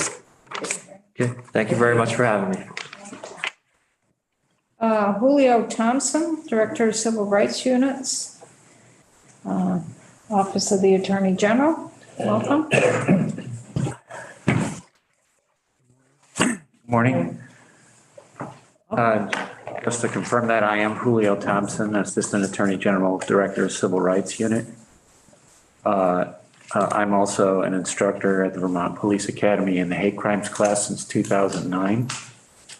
I've been working in the area of constitutional policing for just over 30 years, beginning in 1991 when I lived in Los Angeles.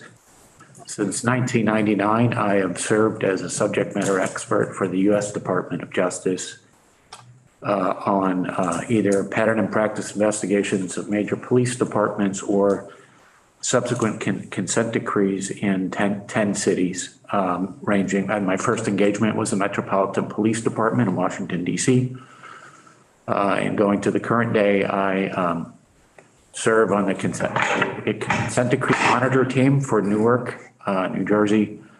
I am an expert for DOJ on the Baltimore Police Department consent decree. And in that consent decree, there was substantial work done in the area of interrogations and juvenile interviews and interrogations that I'll mention in a moment. And I am currently engaged in assisting the Department of Justice in ongoing investigations of the Minneapolis, Louisville, and Phoenix police departments.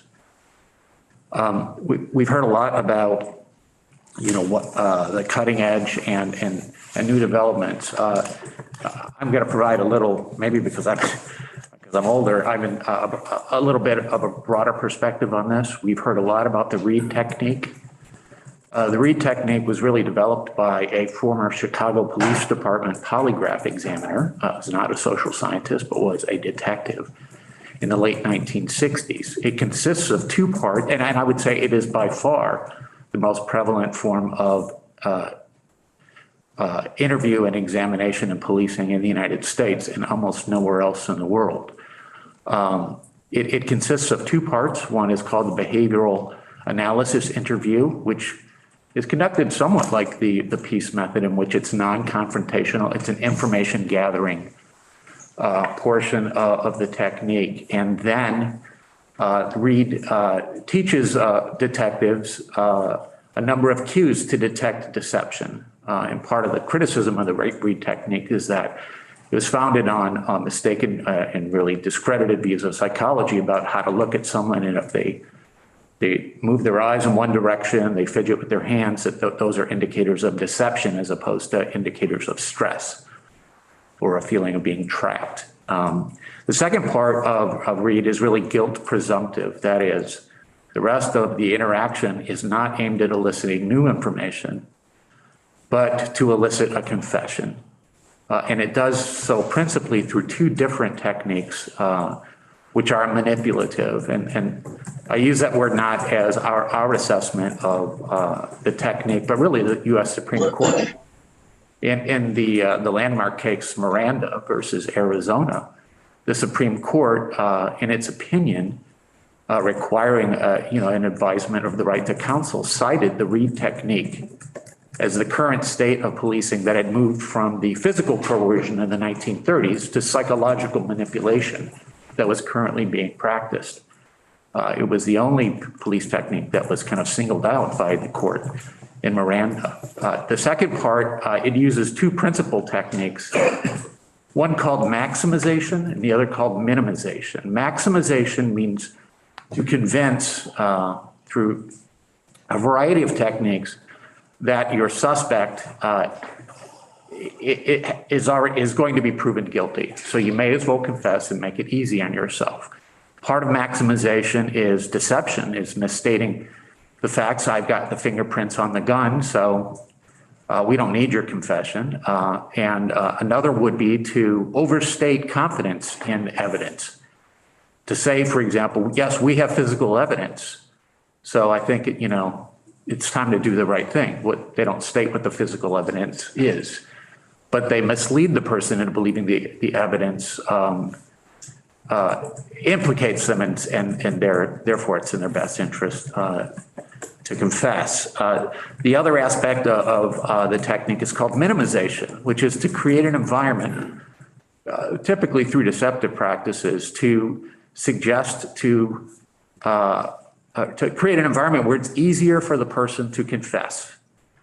So it could be in a case where if someone's accused of domestic assault, look, you got angry. It was a moment. You shouldn't be, you shouldn't be defined by your worst moment. Lots of people can sympathize with you. So you minimize the culpability, even if the truth is that the detective thinks it's a very serious case, and that's why they're working on getting a confession. So those are the techniques. There are 9 distinct steps that are basically used to get the person in the state to confess. That is the goal of the interrogation. Now, there was earlier mention of the Innocence Project. There is a national database of exonerations that's maintained, and I think there's currently a little over maybe 2,800 exonerations, and about roughly 400 of those exoneration cases, wrongful convictions, involved people who confessed to the crime. And in a third of those 400 cases, deception was used in the interview interrogation. So we can't possibly identify cases that have not yet resulted in exonerations through DNA or other physical evidence. But we do know that from the available data that we have, that deception has been involved in about a third of false confessions.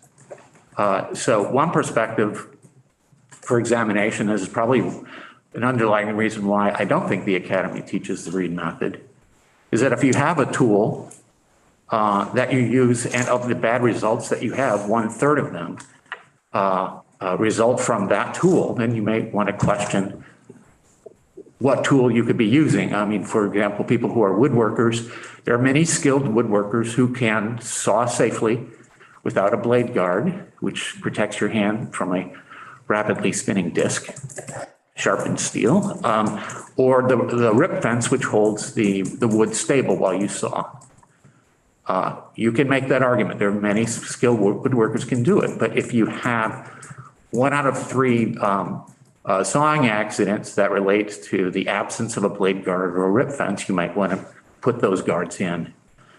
In terms of what legislative options there are, I want to mention a couple that haven't been mentioned so far. So in the last 2 years, a number of states have been looking at particularly juvenile interrogations, and 2 states have enacted legislation that prohibit the use of deception in a juvenile interrogation flat out.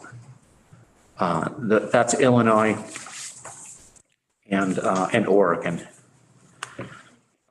They also include within the law a kind of rule of evidence that says that any confession that's obtained by the use of deception in a juvenile interview is presumptively inadmissible.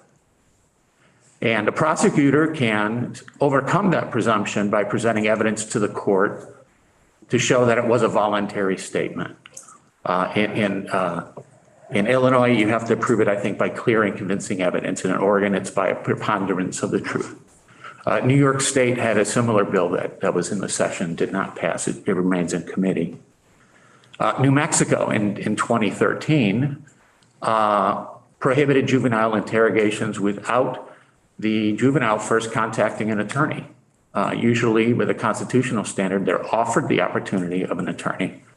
But New Mexico went above the constitutional standard and just required it. So those are some legislative approaches that have been addressed. Another legislative approach that the committee may want to consider is really something that the committee has done previously. That in my experience, because I've been involved in some of the implementation, has been successful. In 2017, the legislature enacted a law that required the Criminal Justice Council to create a model fair and impartial policing policy. It didn't lay out all the terms of that policy, but left it to the council with input from the community to develop that policy. It then required all departments to comply with the minimum standards in that policy, subject to verification by the Criminal Justice Council in consultation with the AG's office. And then the council developed that policy and has revised it at least once, perhaps twice. Chair Sorrell may have the details on the number of revisions. And then in 2020, when the legislature was looking at use of force policies, the state police in connection with the council developed a statewide use of force policy. It wasn't mandated by statute. But again, it was an effort to state certain minimum standards, again, with substantial review and input, drawing from examples from other jurisdictions to make sure that the practice we're staying abreast of current practices. With respect to interviews and interrogations, Vermont has nothing like that. After the academy, any police department can train its officers in any technique. So in May, just last month, the South Burlington Police Department hosted a 3-day seminar on the Reed technique, which our academy doesn't train and the state police has rejected a number of years ago. And so there is no standard there. The constitutional standard, there was some discussion about that, leave it to the courts. Just understand that the standard for permitting deception is very, very low. There was a 1969 U.S. Supreme Court case called Frazier versus Cupp, where the Supreme Court first took the issue up. And the suspect in that case was told that his alleged accomplice had confessed. He had not. The U.S. Supreme Court found that the deception on its own did not make the confession inadmissible. The Vermont Supreme Court, a case called State versus Colts, it's a 2018 case, says, quote, lies about incriminating evidence taken alone are not enough to make any resulting confession involuntary. So so saying, I think we heard testimony about we don't tell people any longer that we've got the fingerprints on the gun. I don't know if that's the case or not for Vermont's 80+ police agencies. This year is the first time that we have a mandate to require all those 80 agencies to record their interviews. But I do know that under Vermont law, it is perfectly constitutional to tell a suspect falsely that the fingerprints are on the gun when there's no gun and maybe no fingerprints that have been recovered.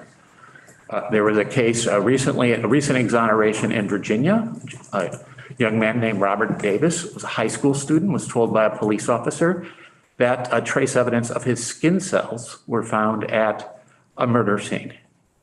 The interrogator also said, "I can't lie to you about this." He confessed and served 16 years before he was exonerated. The standard is quite low.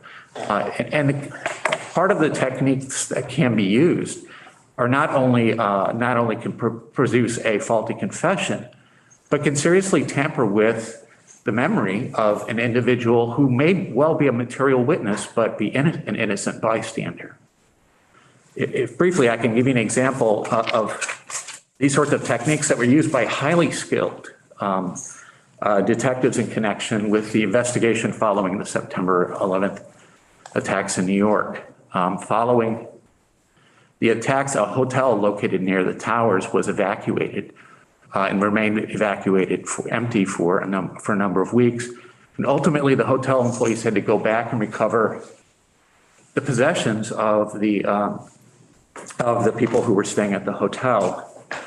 A hotel security guard reported finding in the safe in one room, reporting to find a two-way radio that's used to communicate with aircraft on runways. Also maps of airport runways, and according to the guard, a copy of the Quran. The room was rented out by a college student named Abdallah Higazi, who had recently come from Egypt to go to school in New York. He was picked up and interviewed and said to FBI investigators and polygraph examiners that he'd never seen the radio before. He was then interrogated. The investigators clearly thought they had their person, and they were highly motivated to get him to admit that he had it, and then perhaps from that admission lead him to find out if he was connected with the attacks. So he took a polygraph. The polygraph examiner lied and said that he had failed it. He had not failed it. He then explained that he used the minimization technique and said, quote, "If it was your radio and it wasn't used to bring down those towers, nobody cares. I'll give you another test and you can go back to school." There wasn't really overt coercion, but it was these techniques that were used on him in a series of interviews. The result of it was that the FBI obtained competing versions of events. So the first version was that he'd never seen it before. In part of another interview, he said that he found the radio at the base of the Brooklyn Bridge. Another time, he told them that he had stolen the radio from the Egyptian Air Force after they told him that this is something that pilots use.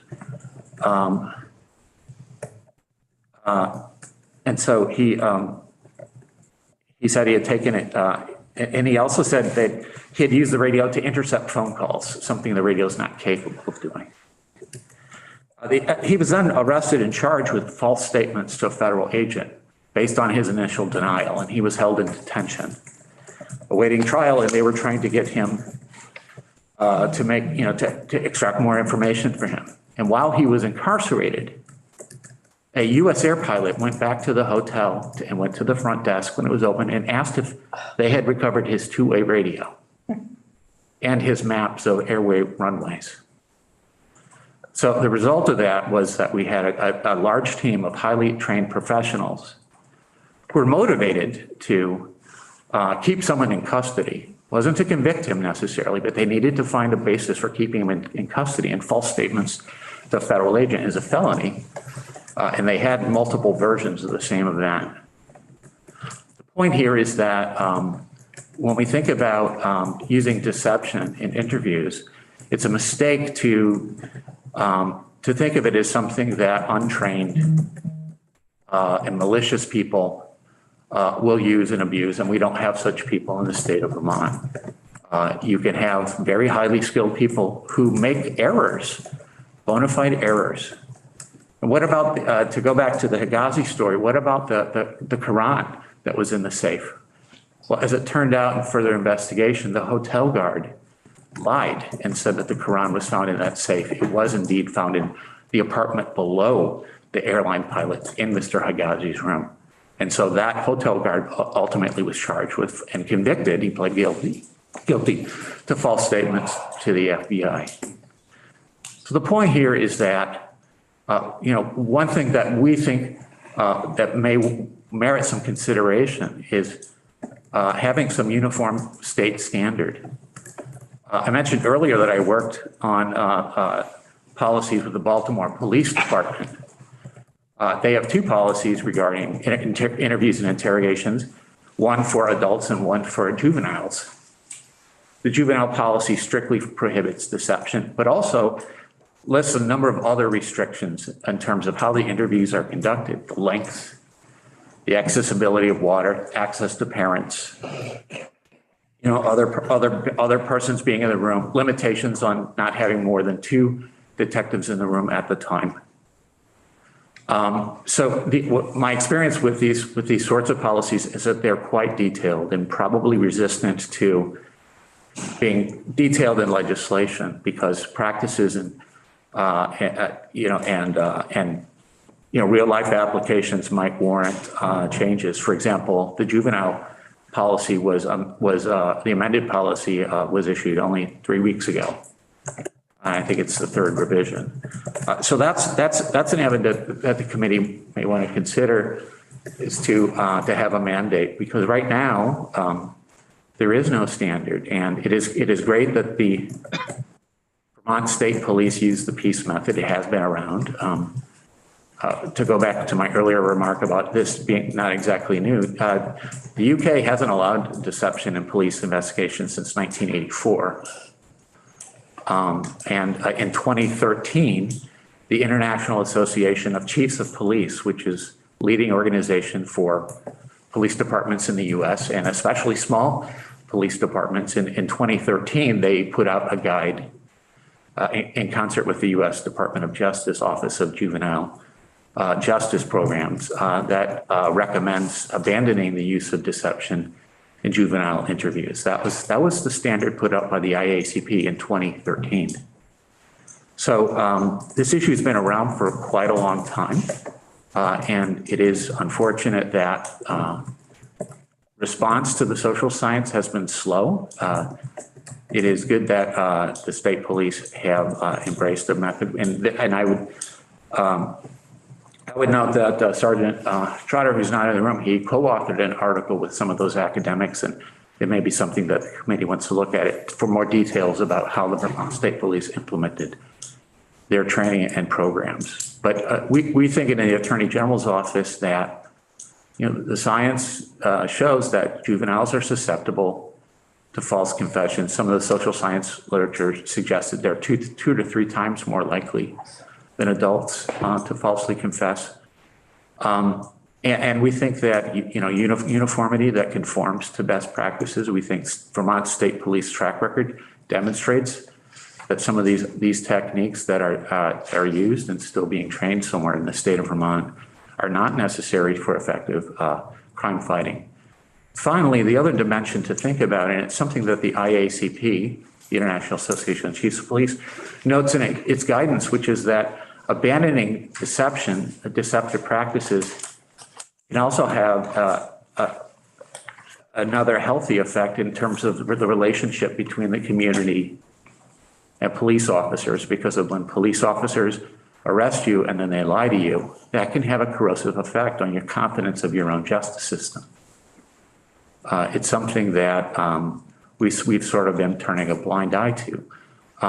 It's notable also that our state code of ethics for lawyers that governs me prohibits me from using dishonest statements. If I take a deposition and I lie to a witness about the evidence, even if I believe that they're guilty, that's sanctionable. If I persist in that, I would lose my license. That's something that is part of the professionalization, to have public confidence in the legal profession. And so the IACP makes a similar note that you may enhance confidence in law enforcement by, turning away from those practices. Some of those techniques are very good at producing confessions, but maybe not as reliable at producing reliable evidence. So I'll leave it there, and if there are any questions, I'm happy to answer. Right, questions? It's not just deceptive tactics though, right? If you hold somebody long enough, and some of it may be lying, like, That's absolutely correct. And the policies that I mentioned in Baltimore are very, very detailed in terms of how you set the conditions. Or if you are going to use something that may be perceptive, you have to go to your supervisor so that it's not just detectives winging it. So you have accountability, that they have to develop an investigative plan if they are going to use something that could be characterized as deceptive. They have to reflect that so make sure it's recorded, to make sure that it's an intentional act rather than an ad hoc trained detective kind of winging it. But that's right. I mean, there are many other circumstances, and you'll hear from other witnesses that when you look, the courts are very good at looking at all of the different circumstances, surrounding duration, age, is taken into factor. And Vermont law, I think, is very positive in that regard. But when we're talking about deception, just looking at deception alone, it's quite a low standard. And there's no telling which departments out there, would or have said, we have your prints on the gun, or your partner already gave you up using the classic prisoner's dilemma technique. So it's hard to know. And it is an area that I think, like fair and impartial policing and use of force, I think Vermont would benefit from some consistency that we haven't had. And the council right now doesn't have the authority to mandate that, as far as I know, in terms of continuing training. Okay.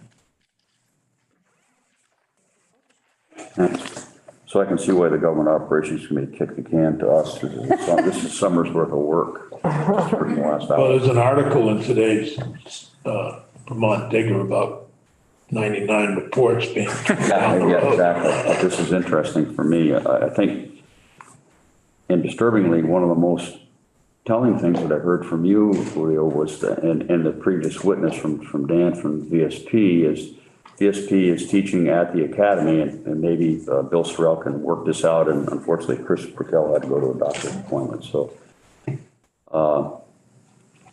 we heard that VSP is teaching the peace model at the academy exclusively now, and make the assumption that nothing else is being taught there until we hear differently.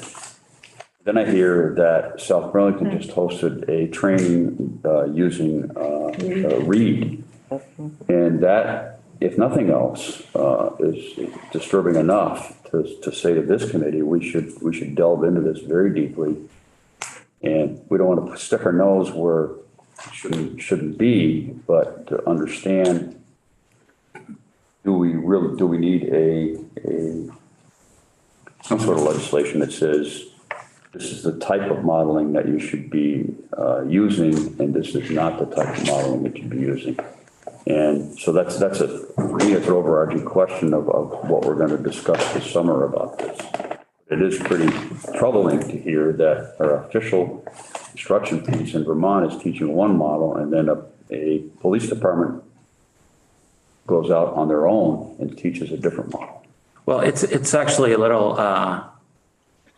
more surprising than I think that you've described it. I was the one who mentioned to the House about the Reed training. I was, I think, the first witness to notify them. I found the link and the announcement for the training on the website for the Criminal Justice Council, which posts for all law enforcement, for whatever the category is. If someone is doing training, they will, as a service to members of the council or law enforcement, will provide links So that's how I found out about it. So someone who maintains the website, at least, the council, there's Bill. See, Bill just signed.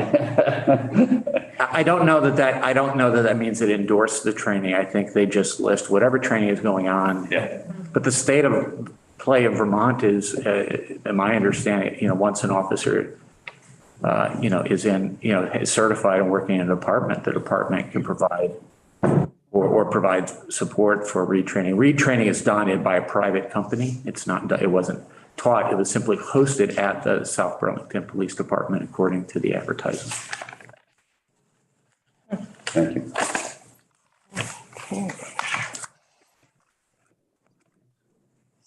Any other? So the private company, I'm sorry. No, go ahead. Private company Yeah. that does these retrainings, in-state, out-of-state? They're out of state. They train all around the country. I think it's called Reed and Associates right now. I mean, it's had various names over the years. I think it was a 3 or 4 day training. And again, the advertisement said it was, hosted. This is specifically Reed training. Yes, it's the Reed. You walk away. I've been through the training many years ago, so different versions of it, but you walk away with the Reed handbook that has the 9 techniques that you use and so forth. So I have not talked to South Burlington Police Department about the training. I was just noting what it was advertised and in that manner, so. I guess it depends on your perspective, correct? If you're looking at this person probably did what he's accused of, how do I prove it?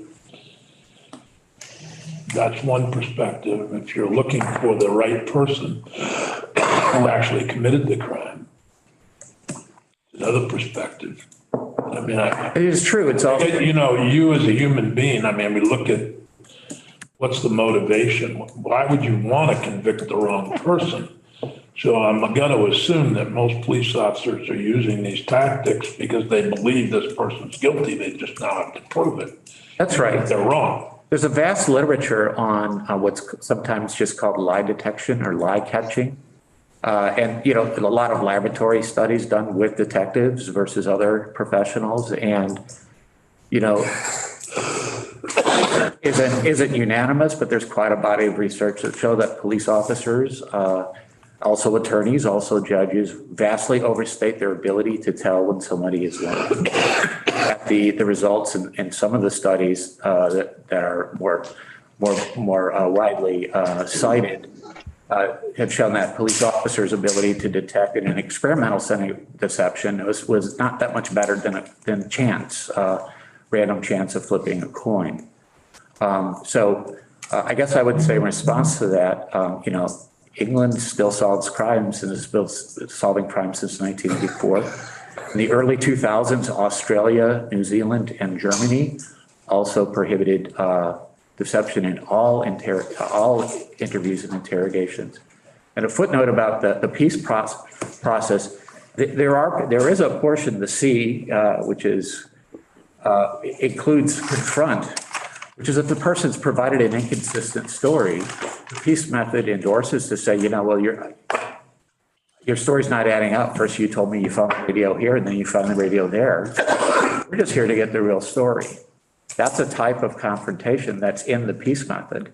So I wouldn't make this mistake of just believing that it's a very hands-off method where you just say, tell me what you feel like telling me. There is a confrontation. It's just not done in an overtly way, and it's not done with deception. You're not saying, well, we saw you take it, or we have someone in the other room that told us we saw you steal it. Peace won't do that, but they will say, look, I see you sweating, I see your eyes, I see you're fidgety. Wouldn't you feel better just by telling the truth? That's a kind of confrontation that the peace method has. So it's not a hands-off method at all. And in state police, I think they're very, very fine detectives there that have been using this and have embraced it, which I think speaks well for Vermont. I think your testimony has been very helpful and it has raised questions. And now we're at 12 o'clock, but we do have Bill Sorrell with us, who is the chair of the council. My former boss. Your former boss. I hired Julio. So Bill, we're going to turn it over to you as chair. of the Criminal Justice Council, and you've heard some of the questions that we've had. So it's all yours. If you could just identify yourself for the record, and I don't want to cut you short, but I do want to let you know it's 12 o'clock, but we'll, you know. And I have another call at 1, and unfortunately, I'm COVID positive with symptoms, and so I'm going to try to keep it brief. Wow. And I tested negative with symptoms for 4 or 5 days before I finally got a positive test. So this variant is, don't take a negative even PCR test as proof that you're not COVID positive. Thank you for the opportunity to be here today. I'm sort of filling in for Heather Simons, who's been under the weather, and then of course I got even more under the weather. But these are important issues. Mike Sherling was talking about the creation of the excuse me, the Chittenden Unit for Special Investigations for sex crimes, serious child abuse cases. That happened when I was state's attorney in Chittenden County the second time in the late 80s and early 90s. And so got a lot of prosecutorial experience, and then just 4 months shy of 20 years as Attorney General. And now as the first chair of the newly created Vermont Criminal Justice Council. The council trains now just the peace technique or approach to interviews. Doesn't train with any of the other Reed or others. But as is clear from the testimony today, that it's not mandated any one particular technique, that the standard is that, if challenged, that a confession, the prosecution has to prove that it was voluntary, not coerced, reliable. And there's plenty of Vermont case law on these issues. As has been the testimony, the peace approach developed initially in Great Britain and has more and more adoptions in the US and in Vermont since the, excuse me, late 2000 teens. I think 2019 started at the Academy with VSP adopted the technique. The legislation, the relevant provision of the legislation says that the committee, your committee, quote, may have the assistance of the Vermont Criminal Justice Council in drafting the report, along with any other stakeholders interested in assisting. I think we've seen from the AG's office through Julio today, and VSP through the commissioner and Sergeant Trottier, that there are others willing and able to assist you in this process. And we will be happy to shoulder our responsibilities to the extent that you ask of the council to render assistance to you in this process. The language says in the drafting, but if it's also in sort of the deliberations of what should be in your report, I'm just the chair. This is not an issue that has been brought thus far before the full council.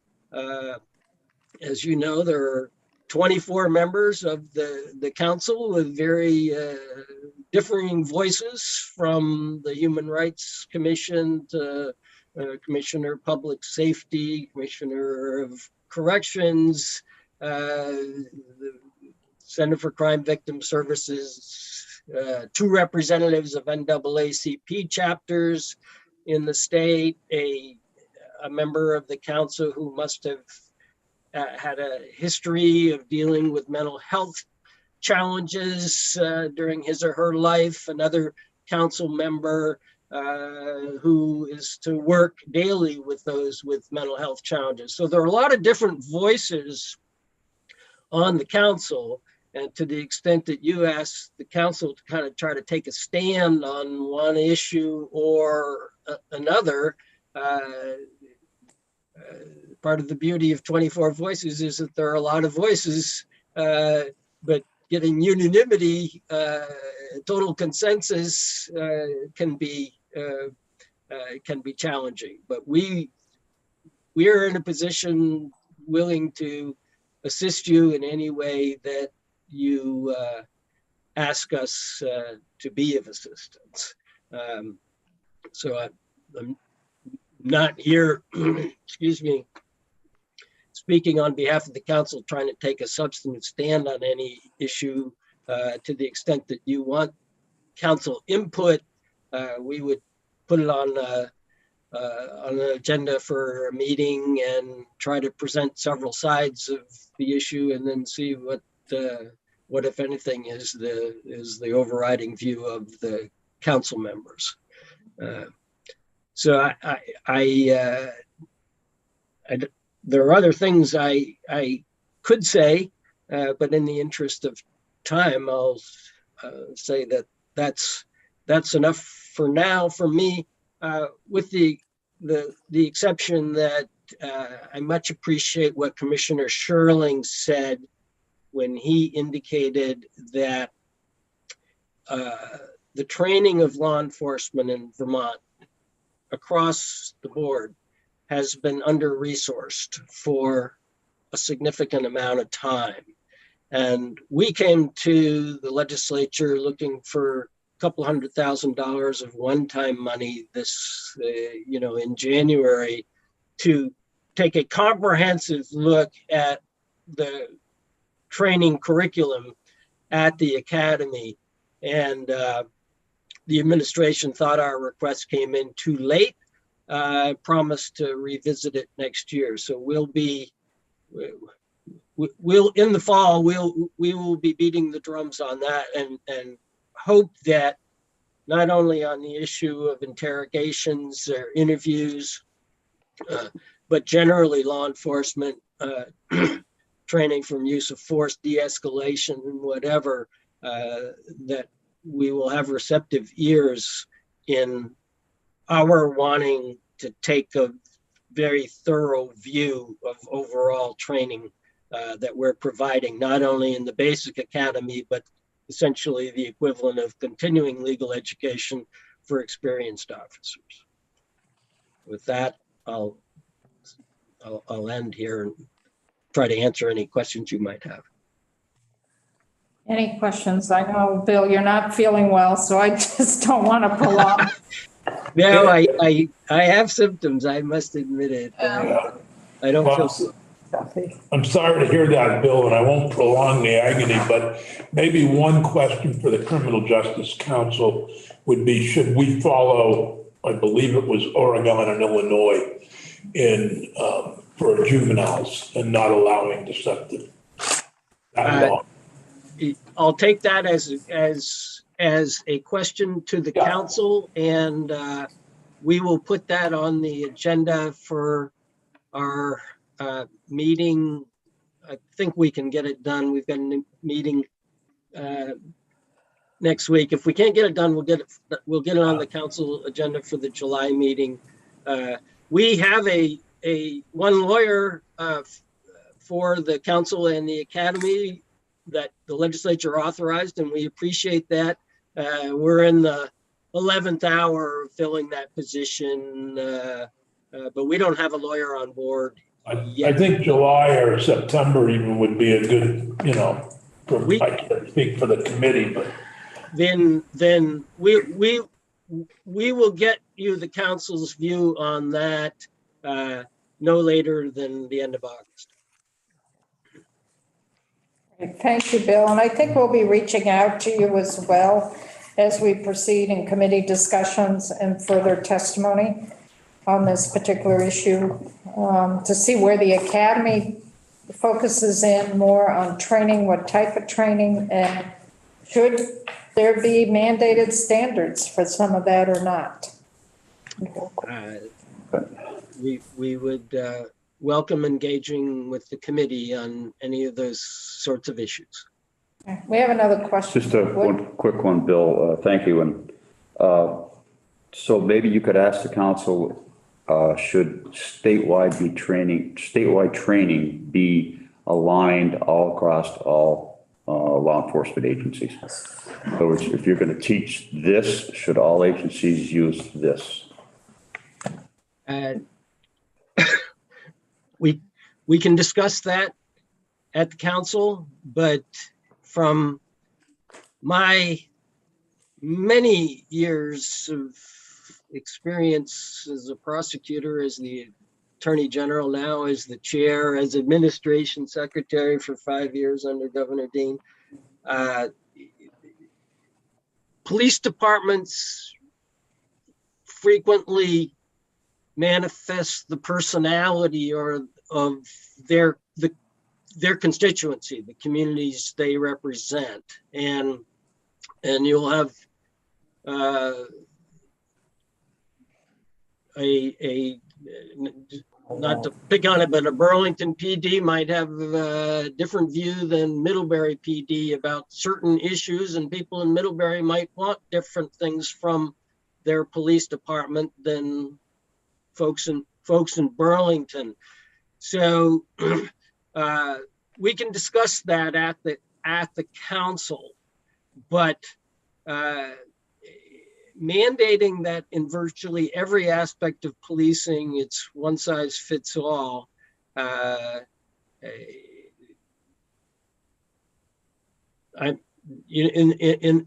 the same way that in education, school boards value their independence of their teacher-student ratios and their curriculum issues and such.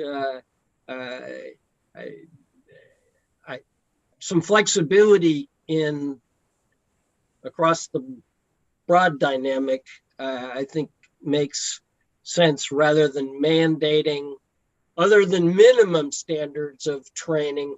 Some departments might want to train more in this area than another. And just for example, as I said, the Chittenden Unit for Special Investigations just in Chittenden County was created. When I talked to my deputy state's attorneys and said, what's the biggest problem we've got? I'm going off for 2 nights or up to Bolton Valley ski area with all the county police chiefs. What's the biggest problem that we're facing right now? And they said, we're losing trials because of the differing approaches to investigating sex crimes in this county. We're the only cases we're getting not guilties in are rape cases. And we need to have a different approach, and it should be a countywide approach. And so we went off to that ski area, and thanks to certain police chiefs who had the vision of giving up some of the turf of investigating their own crimes from within their counties, but having a specially trained group of experts to handle all the cases other than responding with blue light to a scene, but all of the interviews and all of that, we came out with this concept of a county-wide investigative team of experts. And Mike Sherling, I think, became ultimately the second head of the Chittenden Unit for Special Investigations, which ultimately received national acclaim for its sensitivity to victims' issues, its the effectiveness of the investigations and such. But let me tell you, there was a lot of resistance on the part of a few departments of not wanting to give up control over their own cases. but I was in a position to say, okay, if you want to go your own way, but if your cases don't rise to the level of confidence that we think should be the case, and in cases of this magnitude, of this type, it's on you. It's not going to be on us. And ultimately, they got on board, and all ships rose because we brought specialized training and expertise and sensitivity for these cases. And in an environment that was more home-like environment for sex crime victims than the traditional detective bureau with the gray metal desks and the wanted posters on the wall and whatever. And so I apologize for being long-winded, but I think we want to lead by what works as opposed to mandating, I think. That's a good analogy and a good model that you just put on the table that maybe we could talk about a little bit further. That we don't know. We're just looking. This is new to all of us here sitting around the table. This did not come out of our judiciary committees or. Right. So we're all sort of learning about this, and for some of us, it's a steeper learning curve than others. But so, Bill, I hope you feel better. I hope you get over COVID pretty quickly. I hope. Hope so too. Yeah, and thank you for making the effort to come in, and we will be reaching out to you over the next few months. Great. Thank you much. Thank you. So for the committee, let's take our lunch break, and we'll be back here at